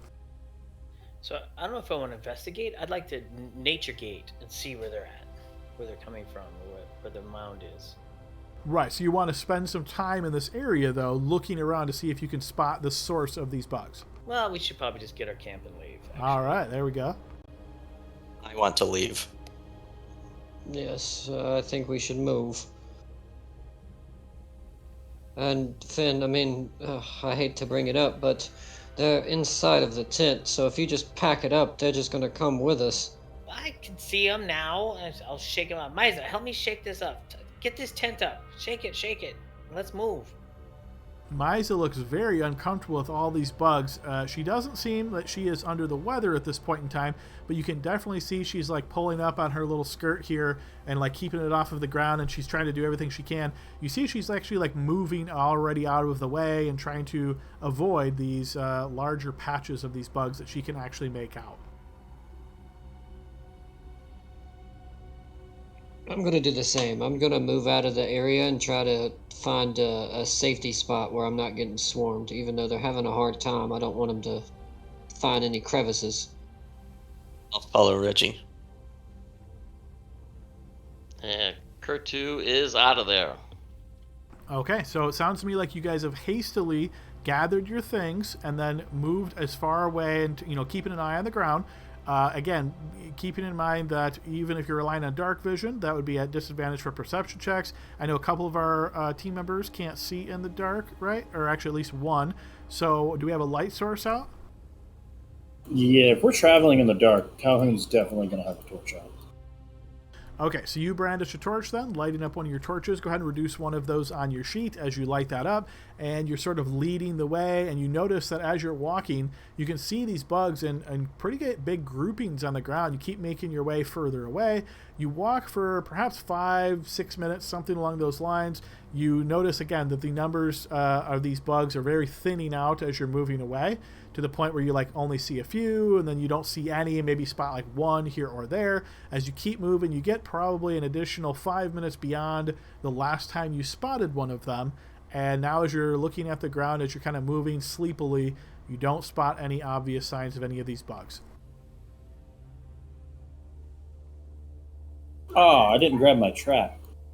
You did not. But also, I feel like looking forward in the dark is dangerous, so I'm glad I didn't grab it.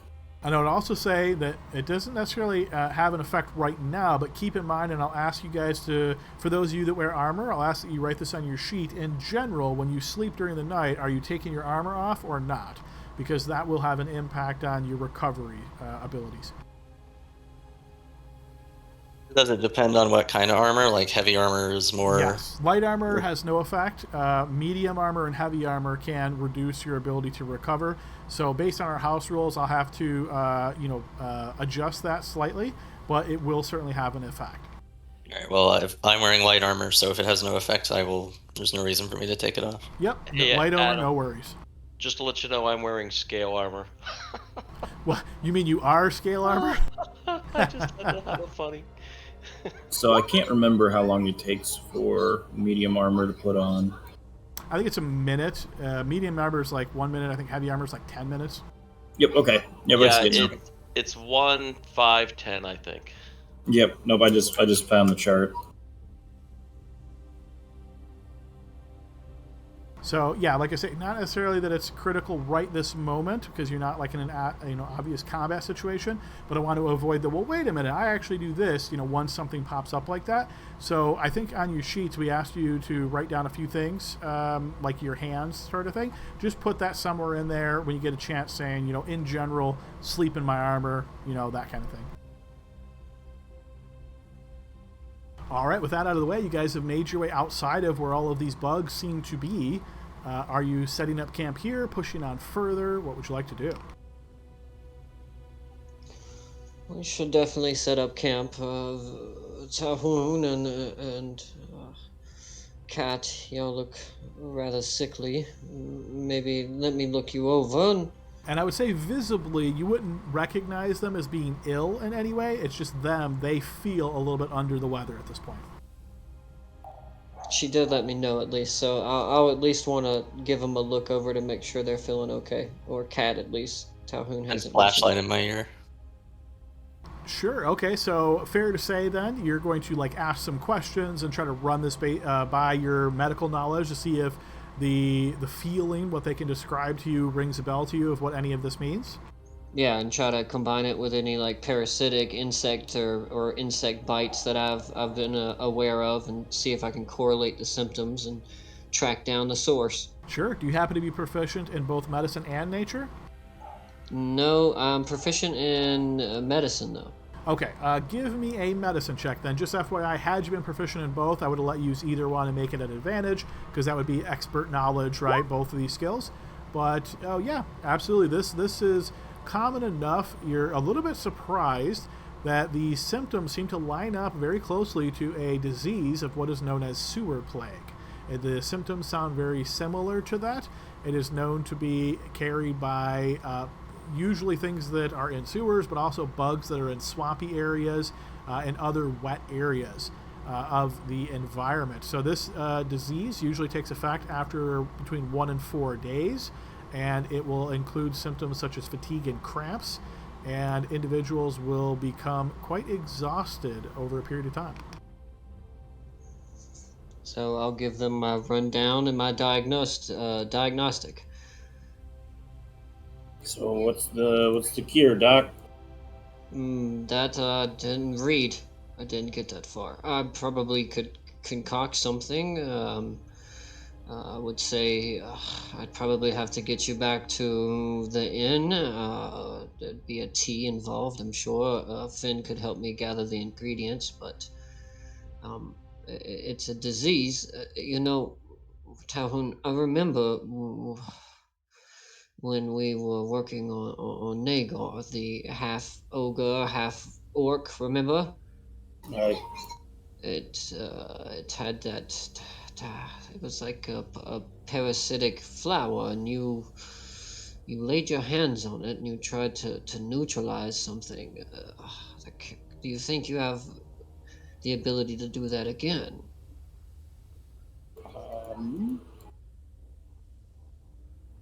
I can sure give it a try. And I go up to Cat and lay on hands 5 points.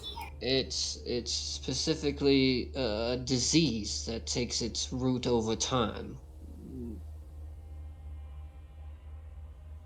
Okay, so your intention here with lay on hands is to try to purge a disease then, based on the description? Correct. Yeah, that will certainly work. So you do so on Cat, and Cat, you start feeling better almost right away. It's working. You should do it to yourself too if you can. Yes. So as you think about this, Talhoun, you realize, being a paladin yourself, you feel a little bit under the weather right now, but due to your divine health, this won't ever have a mechanical effect on you, and essentially, it'll just go right out of your system after a brief period of time.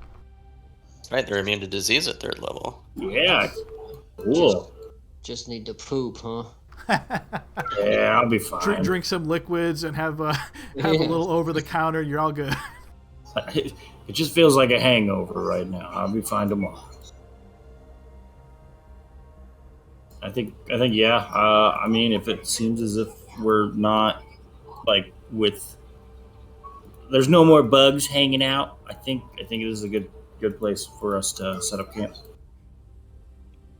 Okay, fair enough. You guys set up camp here and keep an eye open.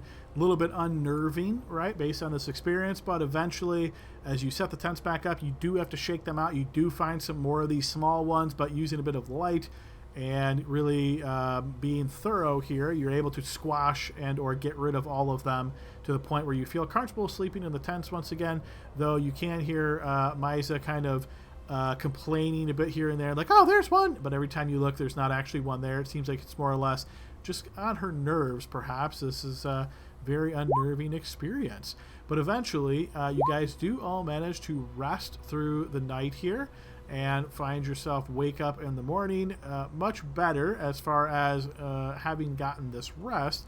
Again, based on our house rules, not actually a long rest here, no recovery, but you guys wake up in the morning feeling a bit refreshed from the sleep, and I imagine you guys are eating some food here. So this is your second day. Finn, I believe your treats, those things would have... your food obviously would at this point be gone, but you guys certainly can dig into your rations at this point. So feel free to deduct a ration, each of you, for your upcoming travel. Is there anything in particular you guys would like to do during this travel other than just continue following the forest to the river? I have a quick question, Adam, about the mechanics. I know in a long rest we don't heal and get spell slots back, but can I make an elixir? If it says you can make 1 elixir per long rest, then only when you get a long rest would you be able to make an elixir. Okay. So if you guys got a long rest when you were back in the Nomengard, so you certainly could have made one then, and I think you already rolled for that, so you would have that until your next long rest. So even with my chef feat, it's only when I'm in a tavern or in town I can get a mechanical long rest. So it's not, your long rest house rule doesn't just affect hit points and spell slots, it affects the chef feat and my alchemist feat. It affects everything that's pinned to a long rest, yes. Okay, alright. Okay, so other than just following the forest line and making you guys way towards the river, is there anything specific you're wanting to do on this day of travel? I want to take a short rest. Okay, yeah, you can certainly do that. Okay, so during this short rest, I am going to cook some food for everybody. Do you have something other than rations? I have these mushrooms. It's called mushroom soup for everybody. And these are the mushrooms you got from Nomengard? No, I got it from Reggie's back. He grows them right out of his back. Look. I think those would be more or less descriptive food rather than actual food. I do have those caps. Remember, I took a red one, a green one, and a blue one from Nomengard. Yeah, you'll make more use of them than me. Spices, some water, some dirt, some magic, and some mushrooms. Yes. Wasn't Wait. one of them made out of oil or made oil products or something? That's the red one. I figure he'll need that for alchemy or something anyways, right? Altogether, they weigh 6 pounds too, so I imagine it's like seeing Finn walk away with like 3 large pizzas.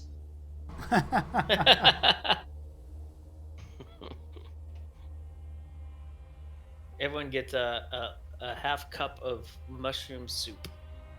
So, which if allowed. mushroom are you using to make? And this isn't the treat one, right? This is the short rest extra temp HP. Yeah, this is the 1d8 temp HP. Yeah. Okay, and so which mushroom are you going to use in your food creation here? Whichever one Reggie gives me. I think he gave you all 3, one of each color. I did, yes. Well, which one, Reggie? I mean, with the green one, they used to grind it into flour, so I mean that might be the most edible of the 3. The Okay. purple one is used for wine, which I imagine that also could be edible, but the red one is probably more for like your experiments. Okay, the green one. Green mushroom soup. All right, yeah. So using the green mushroom here, you probably got some recipes in mind about how to prepare mushrooms, and sure enough, yeah, this thing's pretty big. No problem turning this into food for the entire group, and it certainly does have a bit of a bready type taste after you prepare it all up and do your little wizardry magic, chef magic upon it, and yeah, it works exactly like you'd expect. So everybody that eats some of this can roll the D8 temp HP.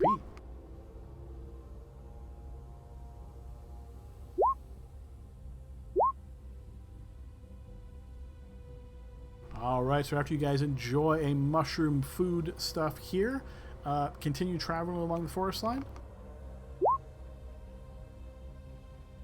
Yes, I think so. I mean, just, for camping purposes, let's avoid the mounds of those insects. That would have made the Dressing. rest of our journey rough. Yeah, gross.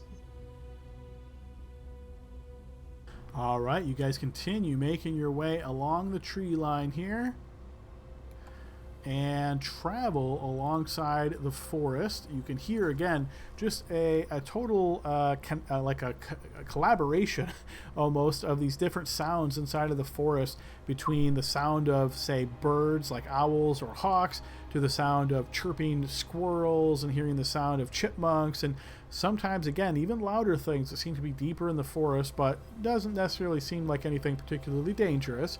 As you make your way along the tree line, you travel for another full day and eventually get to a point where it is getting dark once again, and you find yourselves in need of setting up camp.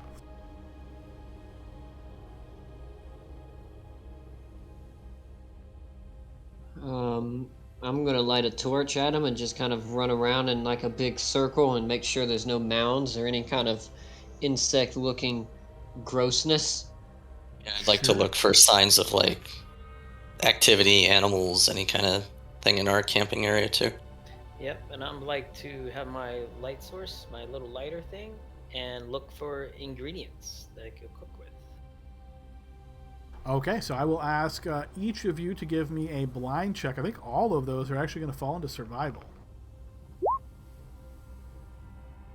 I thought it was more of a nature thing. Oh, okay. Here we go. Survival sounds right to me because that's my better bonus. I'm looking I for agree. food. I'm looking for food. It's more nature. Well, nature would be knowledge of nature, right? That's sort of like, I know that this food in particular is edible versus not kind of thing. But just finding the food itself, I'd say, is more survival. Okay, so let's see. Of our folks who declared what they were doing, so Adam, I'm going to look around to make sure there's no beasties around us.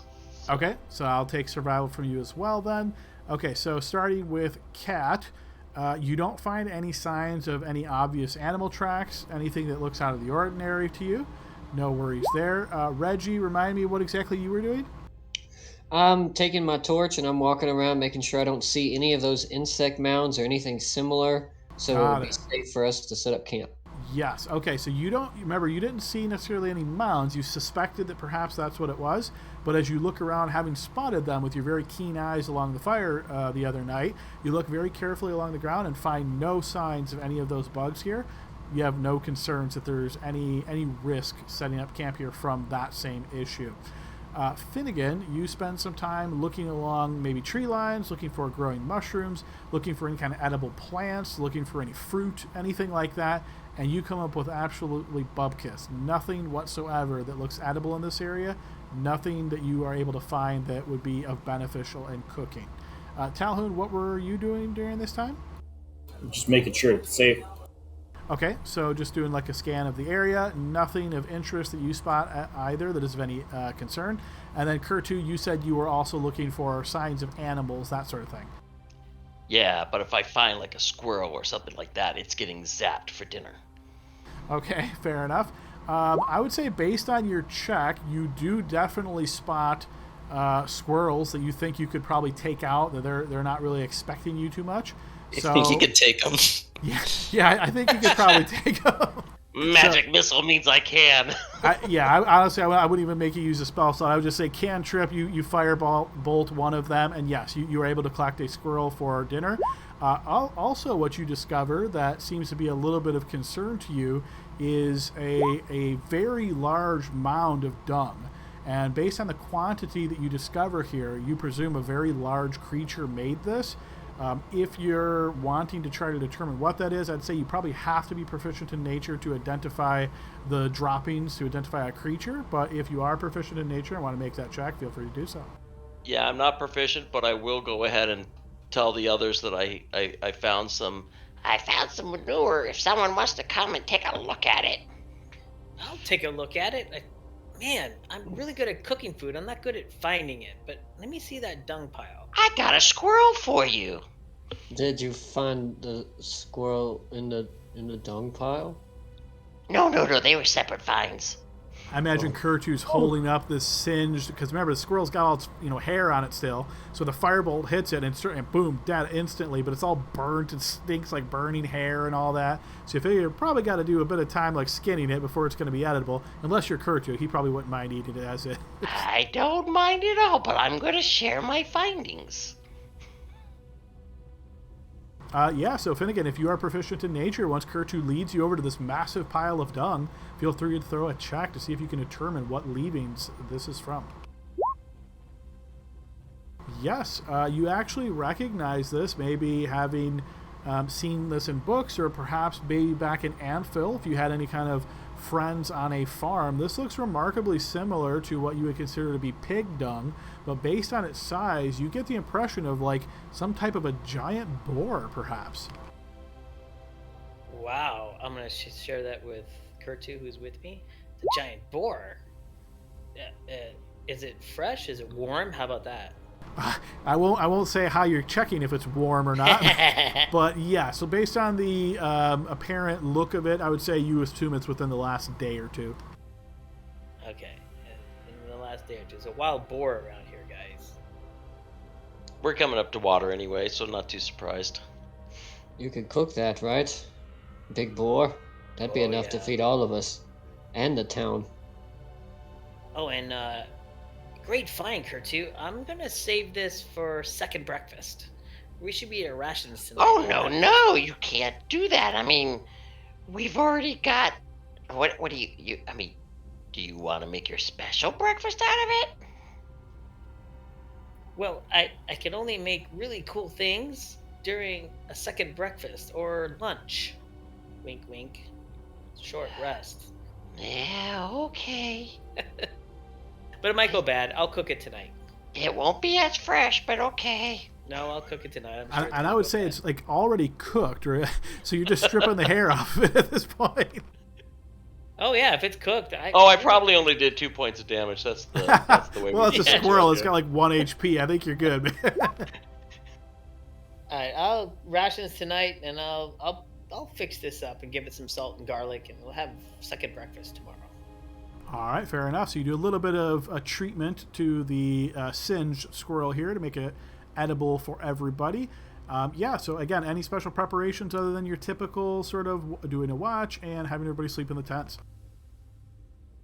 Our checks already encompass figuring out if the boar is like still in the area. Does it like look well traveled? Is this like I would say nest or based on something? the dung, you know that this occurred within the last day or two. I would say you can't tell whether or not it's in the area. Now, in the morning, like right when the lights back up, if you want to spend time like trying to look for tracks and try to follow those tracks, you could certainly do that. A fucking boar just tramples our tents in the middle of the night. That might also be That's a clue. possible. Do we want to maybe move away from this? I don't know. It seems... Isn't there like a old wives' tale? A boar never poops in two places once. Or am I imagining that? I think don't it was know. more like a boar shits in the woods, and we're next to the woods, so... I don't know. If you're comfortable sleeping next to this pile of shit, I mean... I We'll will just have to say keep a weather eye out. there's no bugs, at least. I doubt that very much. Well, depending if you're talking about the bugs back there that bit us, maybe, but Mm-hmm. I thought I have a feeling something like this will attract certain varieties of insects. Flies and such. Yeah. I mean, we can move away a little further if it makes you more comfortable. Oh, there's gonna be creatures all over the place with the water. This looks like a good spot. I'm more concerned about the people that eat the boar, rather than the boar.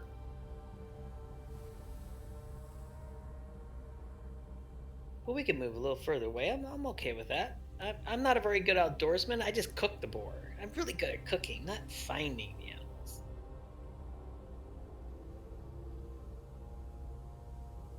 Apparently, that's what Kurtu's for. Yeah. Okay, if you guys want to go ahead and move a little bit more, let's do that. If that's what you want, just like maybe 20 minutes? Any other thoughts, suggestions, concerns? I'm fine right here, but you guys are afraid of of boar poop, so I don't know. I mean, I'm okay staying, but my philosophy is if anybody feels uncomfortable, we should move to make sure everybody feels comfortable.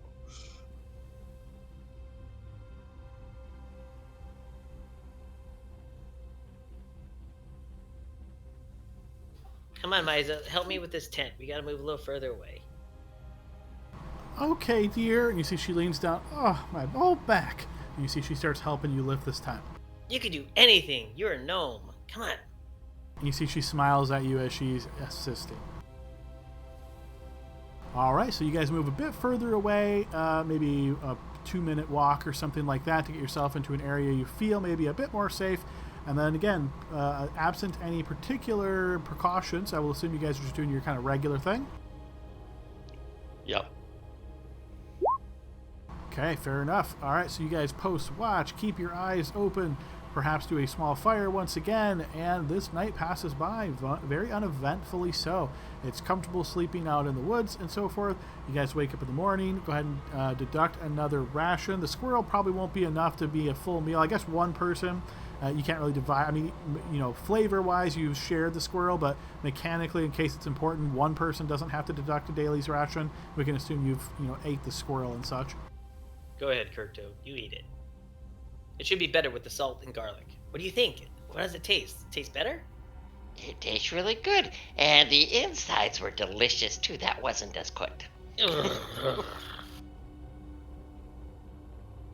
All right, and then I assume you guys make your way to the river in the morning and travel to the east, looking for Falcon's Lodge.